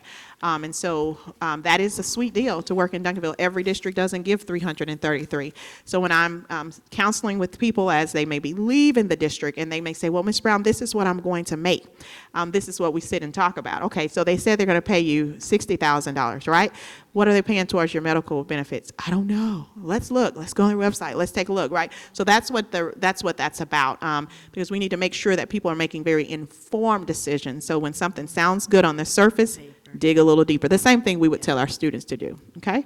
Then as it relates to our dental insurance, we are going with a different carrier this year, and so we will see a lower dental insurance cost for our employees with some added benefits like 3 cleanings per year and some other things that they've done to incentivize that for our staff, okay? Anybody? And the last one, the Panther Loyalty Stipend, that $54,000 is due to the number of individuals that would reach to their 15th year this year. That's how much it would cost, okay? If you all have any questions about these, I'd be happy to answer. Ms. Fahey? Thank you. With the open arms incentive, what kind of qualifications do facilitators need? Oh, the open arms incentive, that's our elementary teachers who have above the student-teacher ratio. So if you are an elementary teacher and you have 23 students, you automatically qualify for the open arms incentive, $500 for that student over the 22-to-1. Okay. Are you talking about the take two? I'm talking about like a facilitator who would be taking the second class at the high school. What are those qualifications? Got it. And do they have the same, I guess, rights as a teacher as far as discipline and referrals and those sort of things at the high school. Yes, thank you. The digital facilitator is that person that's in the other classroom. It's the person that we currently use, like with proximity or with the K-12. They do have to have an associate's degree. We have a job description for them that has some qualifications that they have to have met working with students previously, and then they participate in some specific professional development because they're working with technology, and they are interacting with parents, and so we want to make sure they have the skill set to do what we're asking them to do. We get applications for digital facilitator, but the interview process for that and the qualifications sometimes screen people out. But right now we have 7 digital facilitators at the high school that we plan to keep on because we keep hiring them every year. So most of them have been with us for a couple of years. Thank you, Ms. Brown. Yes, ma'am. Any other questions? All right, so now we'll take a look at some examples of how incentives could potentially impact salary. We know that typically, a person will say, okay, if I get something one time, then that is not helping me with TRS, right? All of those things that we know. And so that doesn't stop us as a district for looking at ways. But the thing is, nobody ever says, no, don't give it to me, right? But we do know that certain things will impact salary, like a stipend. A stipend is different. So anywhere you see on these slides where it says stipend, then that is something that is TRS eligible. If it's not a stipend, if it's one time, it does not. So we'll take a look at a new secondary math teacher with 0 years experience in the district. Our starting teacher salary right now is $57,000 annually. Let's say this person is math and they are certified, a certified math teacher. They then would be eligible for that $2,000 sign-in bonus. They'd receive the annual stipend of $3,500. They had perfect attendance the first semester. They referred 2 friends and they stayed for 90 days. And so what that person would actually take home for the year would be $63,050. So this is just an example of how the incentives could potentially impact someone new to the district. Next, we'll take a look at an elementary art teacher who has 10 years of experience. On our schedule, the 10-year experienced teacher makes $59,200. They receive the sign-in day supplement because they signed that contract and said, I'm bringing my talents back to Duncanville. They received the thank you $1,000 because they were here this current school year. They referred 1 friend, and they are killing it. They're coming to work every single day to make sure that our students are successful. And so that teacher would then go from $59,200 to where they'd see $63,850 for the year. Okay? Next slide. All right, so we'll take a look also at a couple of 2 more. One would be a campus secretary with 4 years of experience in the district, and our campus secretaries work 217 days. Currently, this person would make $17.12 an hour, but if we move to a schedule of 15 or more for everyone, you can see how much their hourly rate goes up from $17.12 to $21.40 an hour, bringing their annual compensation from $27,862 to $34,828. That's significant for that staff member. They refer 1 friend and have the perfect attendance for both semesters, and so you'd see that from their 22-23 pay, from $27,862 take home, that person would bring $35,478 home. Huge impact for our staff. Next, our groundskeepers has also 4 years of experience. They work longer. They work 260 days. Currently, they're making $14.30 an hour, but if we move to 15 or more, their pay would move to $18.18 an hour, bringing their salary to $37,814. They get the thank you $1,000. They refer a friend, and their annual compensation would go to $38,964. So this is just examples. Now, if they don't do those things, of course, it would look different, but we wanted you to see some real examples of how incentives could potentially impact our staff, okay? Any questions about those? 1 second.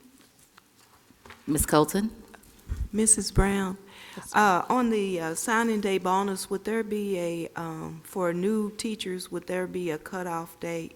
Are we anticipating a cutoff date, or by virtue of the fact that they sign a contract whenever they come to us? they will get that bonus? So the signing day is for people who are currently employed in the district the 22-23 school year. So if you're brand new, you don't qualify for that. You would qualify for sign-in bonuses if your position allows for a sign-in bonus, like all special education positions or a bilingual teacher position. The signing day supplement is for current employees. So I'm here in 22-23, and I've chosen to return in 23-24. So Okay. Oh, I'm sorry, excuse me. Oh, So no. the sign-in bonus, then, if you just sign whatever point you come to the district, then you'll get that as a new teacher? As a new teacher, if you get a sign-in bonus, you get that on your first check. Okay, Yes, ma'am. okay, thank you. Yes, ma'am. Any other questions about those? Okay, next slide, please. Okay, and so you'd wanted to look a little bit at Region 10 and teacher salaries in the region. When you think DFW, it's huge, and so we're looking, for the purpose of this slide, we're looking at Region 10. I will let you know that there are 80 districts in Region 10. For the TASB's salary study, 59 of those districts participated. So the information that I'm sharing with you now is based on those 59 districts who participated in the study. Okay? All right, and so when you look at teachers with a 0-year salary, the lowest, the state minimum is just over $36,000, the minimum teacher salary that the state says you have to pay. There are no districts out of those 59 that are at the state minimum. Everyone is above that minimum, but the lowest is $40,000. And that's multiple districts in Region 10 that are at $40,000. The highest starting teacher salary in our region of those 59 is $61,000 annually. That's for the current 22-23 school year. And at Duncanville, we know that we're at the $57,000, okay? So when we look at the 10-year mark, just Region 10, the lowest 10-year salary in Region 10 is $47,300. The highest is $65,325, and in Duncanville, a 10-year experienced teacher is $59,200, okay? And the same is true with 20 years. The lowest in our region for 20 years is $55,427. The highest is $69,056, and in our district, a 20-year teacher is $62,700. Okay? And when we talk actual salaries, when we talk about increases that you've approved as a board, like the 6% last year, that impacts what actual salaries are. And so in the region, those 59 districts, the lowest actual salary of any teacher in Region 10 is $40,000. The highest paid teacher in Region 10 currently makes $89,930. I did some digging and research that, and that's in a district east of us, and that teacher has 50 years of experience teaching. Amazing. Yes. So my question is, how do we compare as far as student population? Yes. Because it's one thing to look at, other districts pay more than we pay, but we have, let's just round it off to say 13,000 students. Do you know how many students the $61,000, the 0-year Yes, salary? I can tell you who that's Grand Prairie ISD. And So how you many- know, they're 40-some thousand students. 40-some thousand. Yes, and so and when you see the 40, people are like, oh, 40. Well, some of those districts are very small. When we think Region 10, and when we compare salaries, many times we're comparing apples to oranges, right? Because districts, the way they're funded are different, the number of students they have are different, the programming and things that they offer are different, and so it gives you the data for Region 10, but you have to really dig to see that you're comparing apples to oranges, right? Yes. And so that's some of the feedback that we also get. A person may say, I'm going to this place, but they start my salary at $61,000. The other piece to note, you have to see what the salary scale does as it continues as well.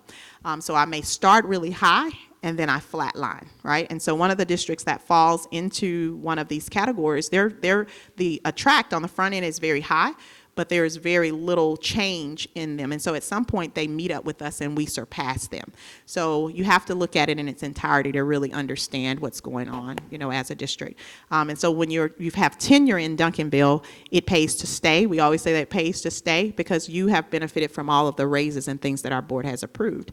And so if you go somewhere else, you may see a slight increase, but you may see decreases in other areas like your benefits and those areas. Does that help? I hope It I does. answered. Okay. And thank you. I think it's Absolutely. important for just our community to just remember or know that our starting salary, when we are compared to other people, they have more students, which means they get more money because we get money based on our student population. So if we try to pay the same starting salary as Grand Prairie and they have 55,000 students, then it's that concept of trying to keep up with the Joneses and you can't afford it. So that's where we get our money from. So I've had several conversations with community members, and I've had the privilege of being able to share that part with them. And so I just wanted you to explain that a little bit more so that they could hear that that highest one came from a district that has 3 times more students than we do. Okay. Absolutely. Dr. Bigby, also, you have some great insight in that area when you think about some of the districts. Thank you for bringing that up. When you think about what is the revenue driver, well, many of the districts, while they are our competitive districts, they're not our comparable districts. For example, we border Dallas ISD. Dallas ISD is one of the largest school districts in the country, and so obviously their funding structure is going to be significantly different from us, who we have 12,000 students. So that's Same with Mansfield, right next to us, and a large number of kids, and they're growing. There's incentives for fast growth districts that we can't touch because we're not gaining more than 5%. We're not gaining anything, but if you're gaining more than 5%, even some of the ones that are a little bit smaller, they have what's called a mid-sized school adjustment, and we're too big to get it, but we're not big enough to draw those. So we're kind of in that. You ever saw yourself in the middle of a tax bracket and you're not at the top of it, but you have to pay the taxes? That's kind of the way Duncanville is. So we really try to sell the fact that we are small enough where people know your name. It's that family environment. You have to sell those other things because that money, the starting salary, it talks to people, right? And that's how we get our return on the investment that we make in people when they return to Duncanville, when they try to go somewhere else. Okay. All right, next slide, please. All right, so now we'll I'm sorry, look. Ms. Brown. Yes, I'm so sorry. So, as a district, do we match salaries? No, ma'am. Okay, so the answer is no. Thank you. Questions? We get that question, but we we do. Well, especially when a teacher has left the district, like you were saying, and then they return, because they did exactly what you just said, they left to a bigger district, and then they come thinking they'll get that same compensation. Well, one thing that we do for our employees, if they come back within a year, we match them where they left off, because they've benefited from the raises and things that have happened, and so in our compensation guidelines, we match them. So if you left, we don't start you back at, if it's within the year, then we will match where you were when you left. When you left. For a Got teacher, it. yes. Thank you. Okay, yes, ma'am. All right, and so now we'll take a look at teacher pay comparisons. We're going to go back a little bit to the 21-22 school year. It seems so long ago, but not too long ago. We were starting our teachers at $53,000 a year. You can see on this slide the districts that were behind us and the districts that were higher than us, and so there were a substantial number that were higher than us at that time. During that school year, the budget season is when you voted to move our teacher salary, so we'll go to the next slide, to $57,000.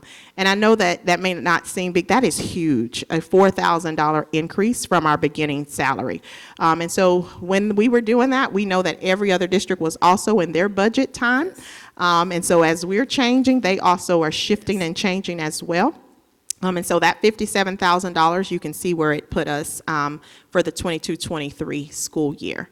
One of the goals, go back one slide. One of the goals that you have as a board is to be a top 10 competitive paying district in Region 10. And I know we heard a little bit earlier about one group of data, but in Region 10, out of the 59 districts that were reported, we are 15. Right, with that jump that you made to $57,000, right? We're tied with one other district for 15. So repeat that one more time. We are number what? 15 in Region 10 out of the 59 districts that reported. That $57,000 put us in 15th place tied with another district. So that is competitive in our area.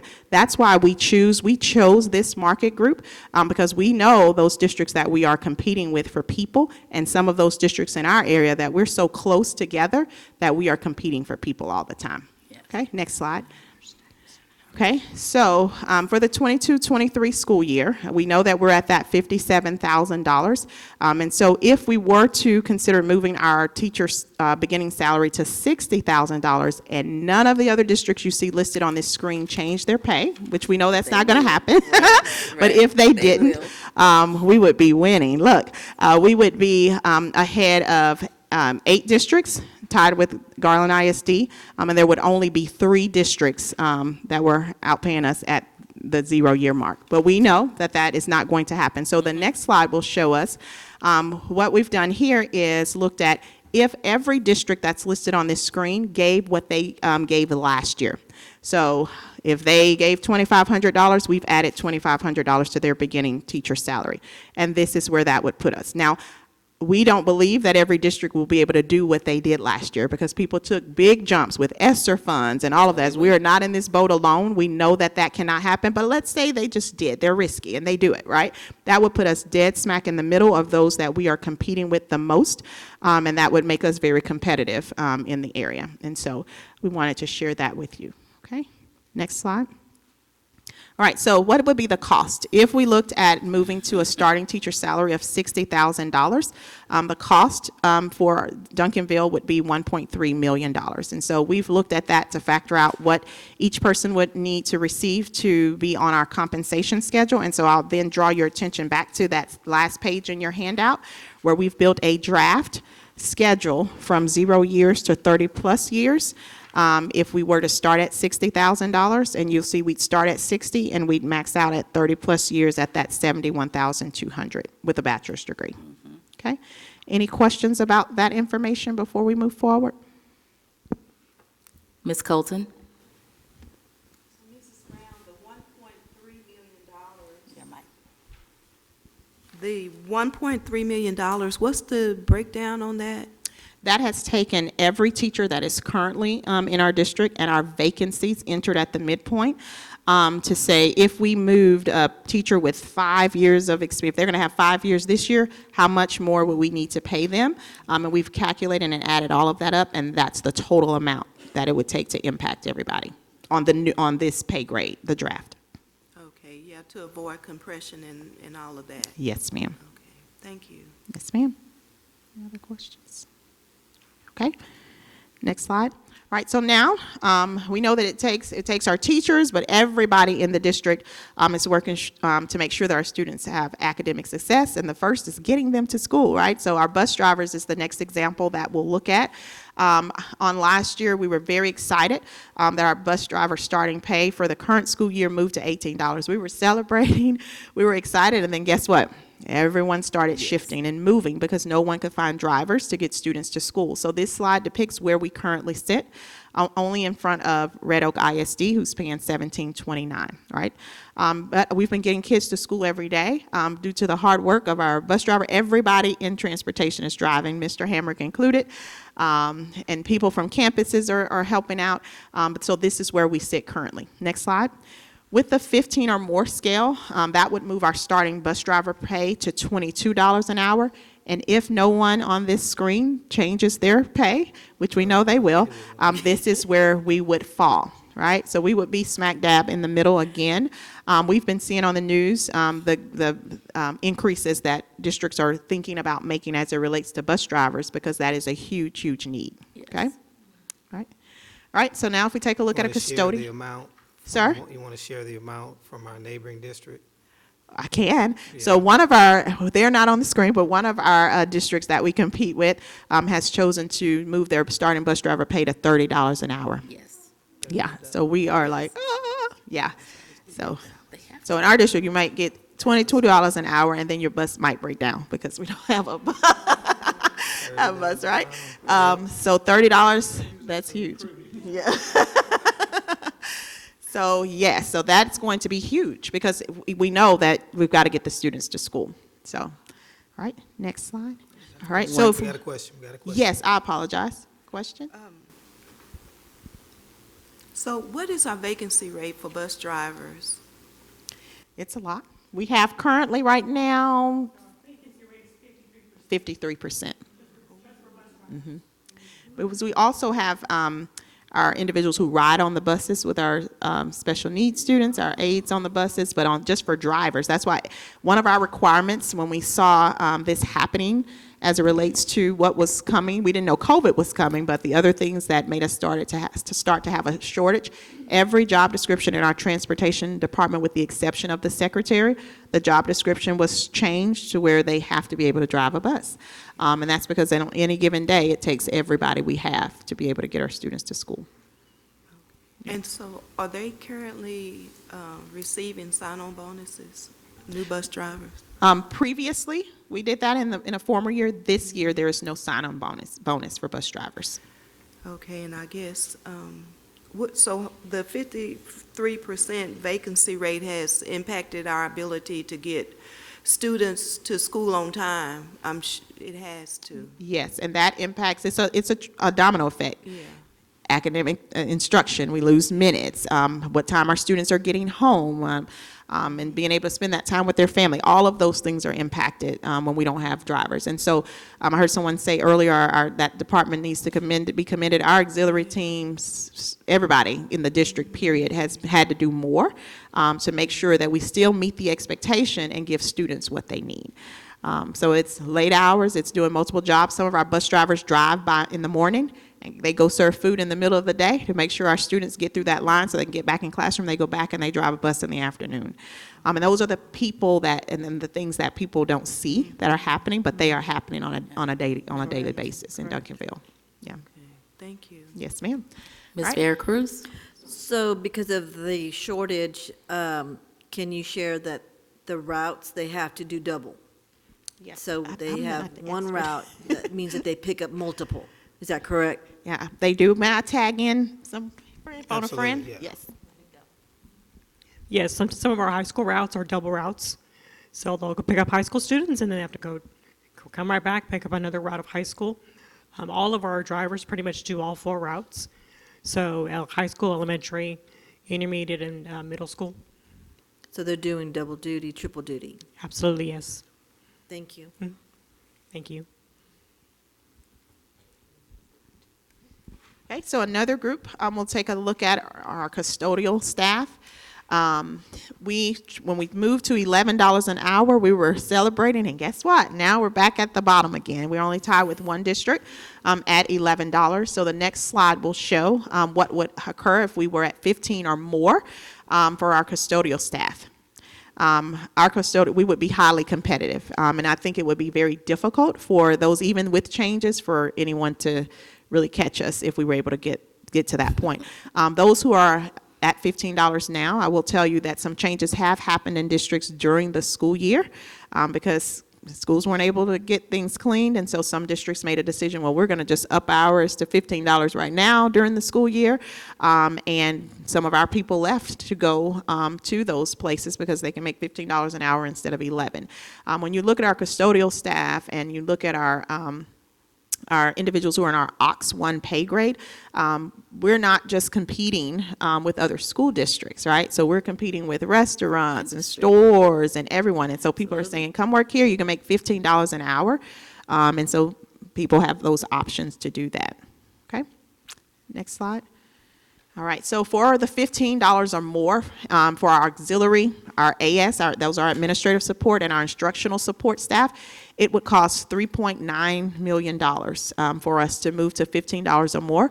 But I want to share this with you. It would have been $1.5 million more than this.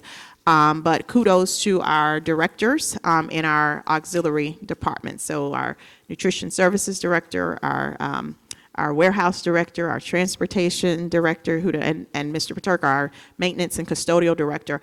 They have worked tirelessly and been at the table with HR. They're probably sick of me and Mrs. Zamora as they've been working with us to try to think through ways that we can continue to do less with more because our people are doing it. So for an example, Mr. Paterka has looked closely at square footage and said, okay, What can we do? How can we increase the square footage that people are cleaning? How can we change our people around? Ms. Markham has looked at, okay, let's look at our point of sale in a cafeteria at an elementary school. So we have 2 lines. We need those 2 lines to serve students. But how about if we had 1 person, so the students come down the line and they bring their tray, they put their number in over here. She says, great, you can go. Oh, number in, you can go. So just looking at how we do our work to staff more efficiently, they've been able to reduce, with vacancies, $1.5 million to assist with trying to get to 15 or more for our staff. So that's outstanding, outstanding. So thank you all so much. Thank you. So they've been a huge help in trying to help us get to that point. Okay, any questions about that? No? Okay, next slide. All right, so almost towards the end. If we're looking at salary adjustments and costs, we've talked about lots of things tonight on what we can do for different or options that we have for teachers, for those in the AP and AM, auxiliary, our administrative support and instructional support. But I will tell you, anything that you as a board choose to do with teachers, it's important for us to know that that impacts our administrative program pay grade, because that's our teacher career path, right? So I leave the classroom, the next pay grade I typically will go to is AP. I'm a coordinator, I'm a specialist, I'm an assistant principal. So if we make a decision, if a decision is made in the future to change anything with teachers, it impacts AP. Okay? The same is true with our auxiliary AS and IS pay grades. Anything that happens on that side impacts our pay scale for our AM individuals as well. So I may be a custodial, but my custodial supervisor will be or maybe in the AM pay grade. So any changes impact the others. So just for grins, if we looked at an example, let's say in teachers, we said, okay, we're moving our starting pay for teachers to $60,000. Which we know is going to impact the AP pay grade, so we're going to make equity adjustments for AM and AP, and we're going to make sure that everyone in our district in auxiliary AS and IS make at least $15 or more an hour. The grand total for us doing that would be $7.1 million. All right? Okay. All right, next slide. Okay, and let's say we wanted to do even more than that. And so we kept those 3 things, and then we wanted to look at some of the incentives. If we said we were going to do the incentives that are listed here, the top ones are not highlighted. If we say we're not doing the thank you 1,000 and the signing day supplement, those are really expensive. But some of the incentives like recommending people in perfect attendance, if we looked at those as a district, the loyalty stipends added to those other 3, the total for that would be $7.3 million. So about $170,000 more with those incentives added, not including the thank you 1,000 or signing supplement. Okay, next slide. Okay. Any questions about those 2 before we move on? Okay. No questions. Let me bring you back to reality.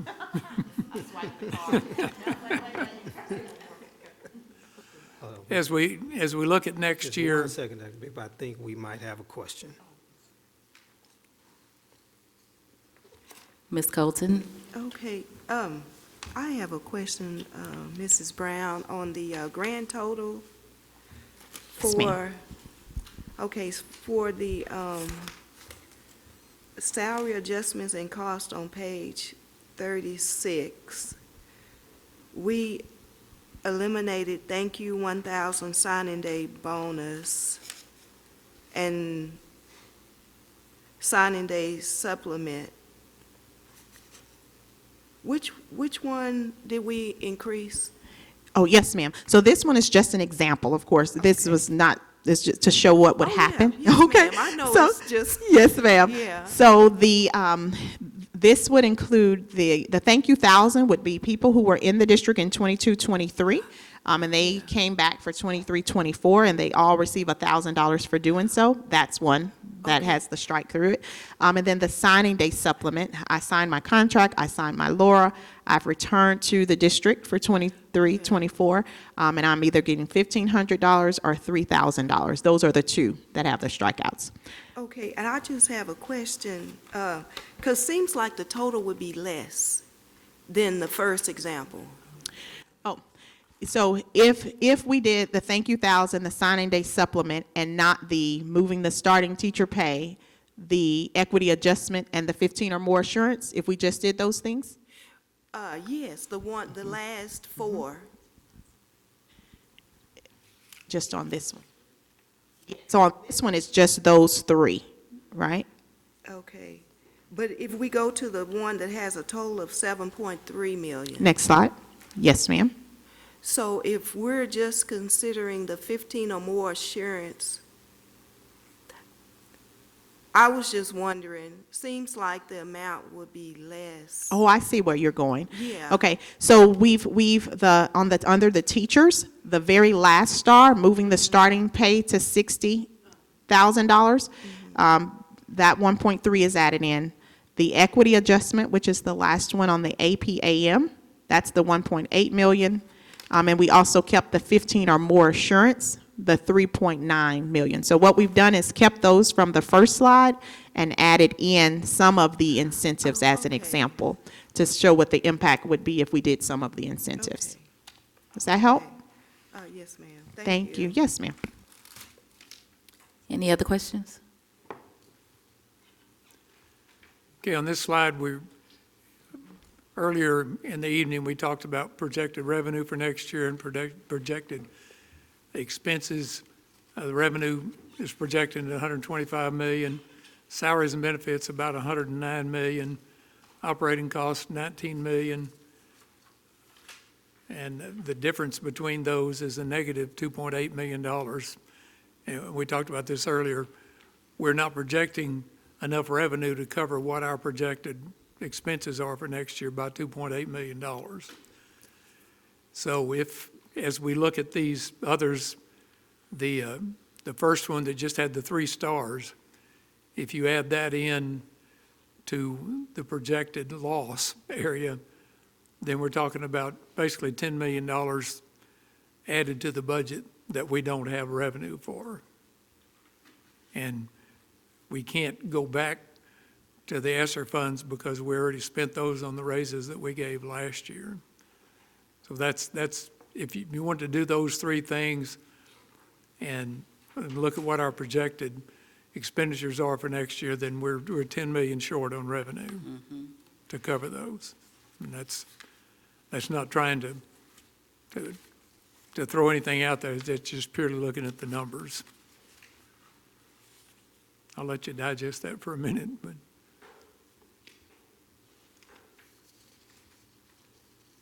So that's not a very pretty picture.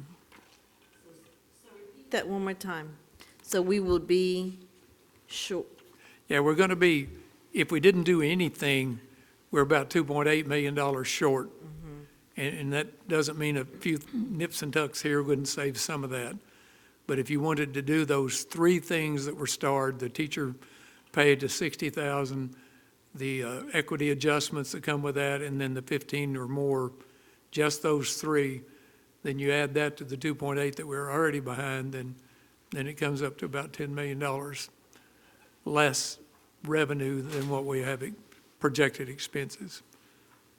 Some of that could change a little bit with legislation. Of course, if it does, they may be designating that money to where we have to spend it, where we don't have, if we picked up 5 million, we may not be able to say, okay, we're halfway there because we may have to spend that in designated areas. We just don't know.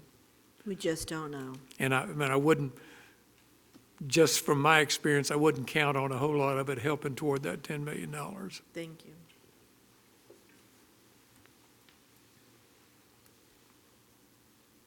Any more questions? Okay, next slide.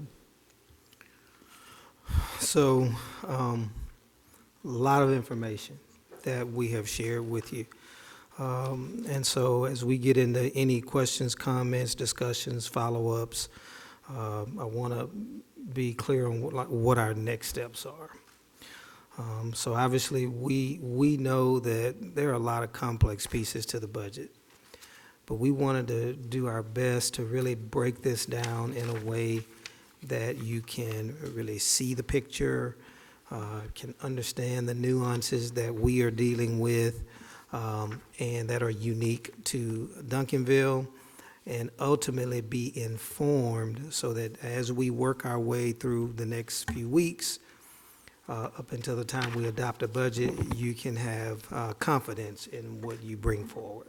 So that was our goal, to really present this information.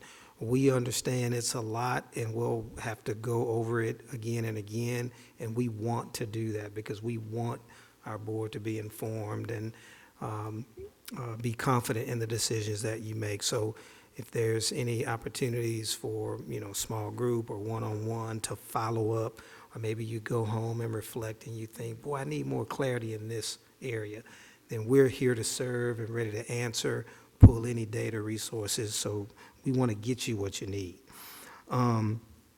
So we will also, of course, be monitoring what is happening at the legislature. So, of course, we know tomorrow, hopefully, we'll see if we get some information. Most likely, we'll find out that we're going to have an extended session. So at least we'll know that, and then we'll know what that means, and then you can factor that into any decision-making, since we really won't know until maybe August, or who knows, however long the politics will continue to fight one another, basically. Also, in terms of next steps, I want to continue to get feedback from you, because as you step away and reflect, there may be other things that you will want us to consider, bring back, add in. So we, over the next few weeks, we're going to be taking that time to do that. And that's important because every move impacts something else. So when you ask us to do something, we'll have to plug it in and see what the financial impact will be. I always say, people say, well, can we do this? Can we do that? Well, we can do anything, Yes. but there is an impact. So it's really helpful when you give us the information and your thoughts, so then we can plug it in. And when we bring it back to you, it's pretty refined, and you can get a sense of what the impact will be. So we want to be able to do that, and looking for any information that you want us to pull together. We're going to continue also to monitor other districts, because just like we're having this meeting, everybody else having the same meeting, they're having the same conversations, discussing the same data, they're making the same decisions. So it is a moving target. What we finalize today, tomorrow, the next district could do something different. But we're going to monitor that because we want you to know what's going on relative to what it means for us. And then we're going to ultimately get to a point where we recommend a budget based on all the feedback from you all the data, everything that I've just laid out. And at June 30th, or whatever the date the board meeting is in June, it's probably not June 30th. What is it? 19th. June 19th, sorry. Oh, that's right. We're going to, because June 19th is Juneteenth, we're going to change that date. So we haven't decided what date, but anyway, whatever the date we decide in June to have a board meeting, that's when we're going to bring the budget, and then we'll be prepared to amend as needed. So questions, comments, discussion, feedback, we're open, ready to receive.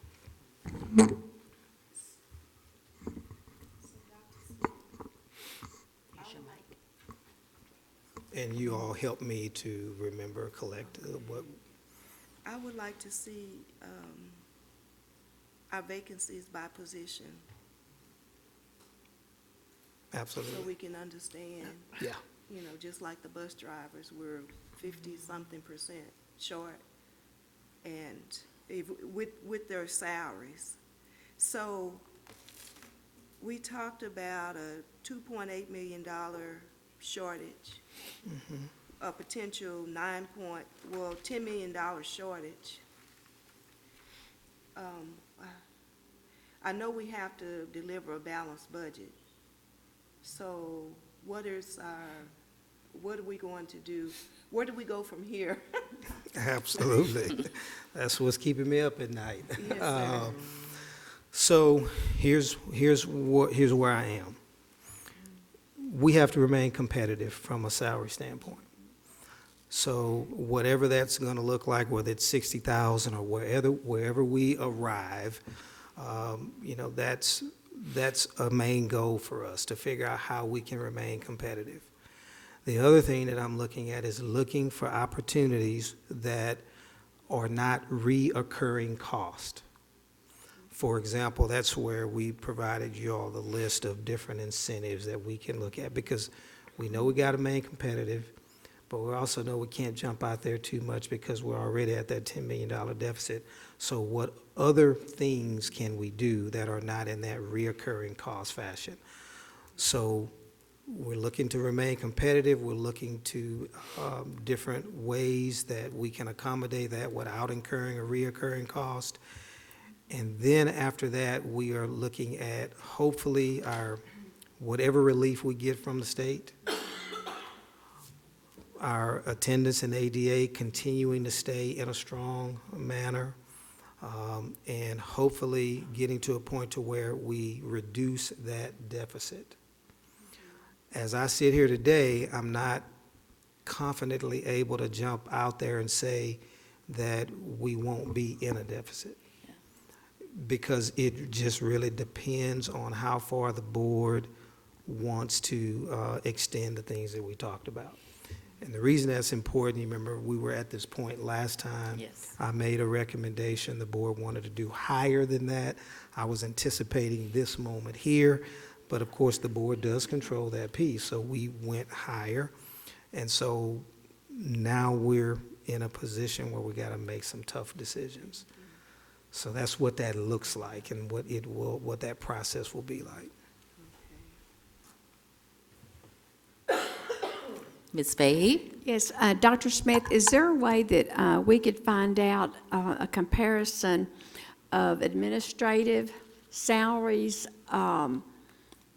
job positions, like as far as coordinators, chair people, directors, assistants, any of the leadership, anything that's not a teacher?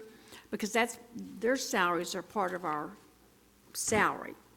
Correct. And I'd like to yes. see across the board, maybe comparative with some of the other districts in that area Okay. also. Yeah, we can look at through, it's not TASB, yeah. I was about to say the Region 10. But yes, we do have that data. And I want to say we may have presented that to you all before in I believe we have, but we'll pull that back out. With other districts? Yeah, correct, yep. And it shows other districts similar to the Region 10 data that we just showed. And it'll give you a breakdown of what everyone is paying. Yep, we'll provide that to the board. And I was wondering too, with the state helping out DeSoto and Lancaster now, do they have any wise input because they're working closely with the state in their districts? So let me say this, helping Okay. out. The state took over those districts because of, but that is the reality. That's the facts, and it's public. So, yeah.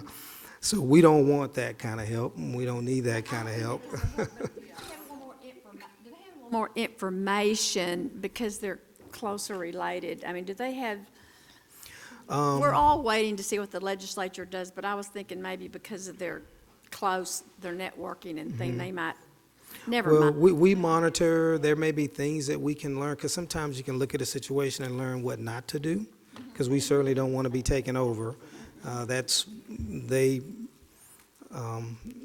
Anyway, we don't want to be taken over. So, so there may be things that we can learn from others.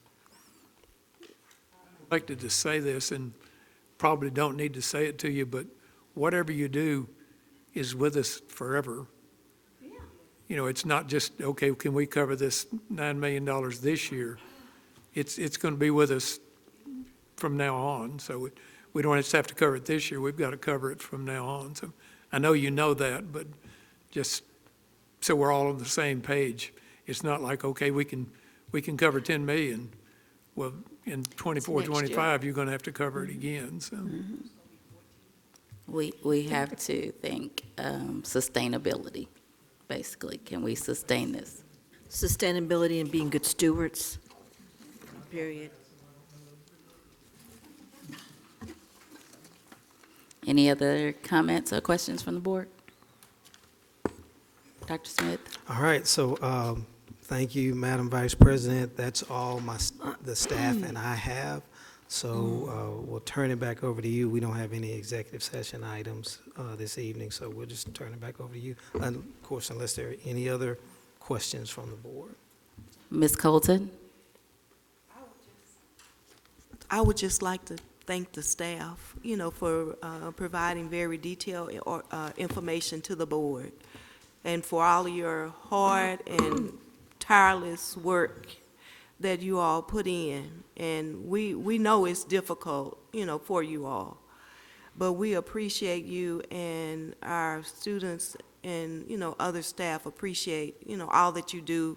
And we're going to try to do our best, but, these are very difficult times. But thank you so much for everything that you do every day and for providing this information to us tonight. Thank you. Thank you Thank for you. the feedback. Thank you. Being that there are no further items to discuss, this meeting is adjourned.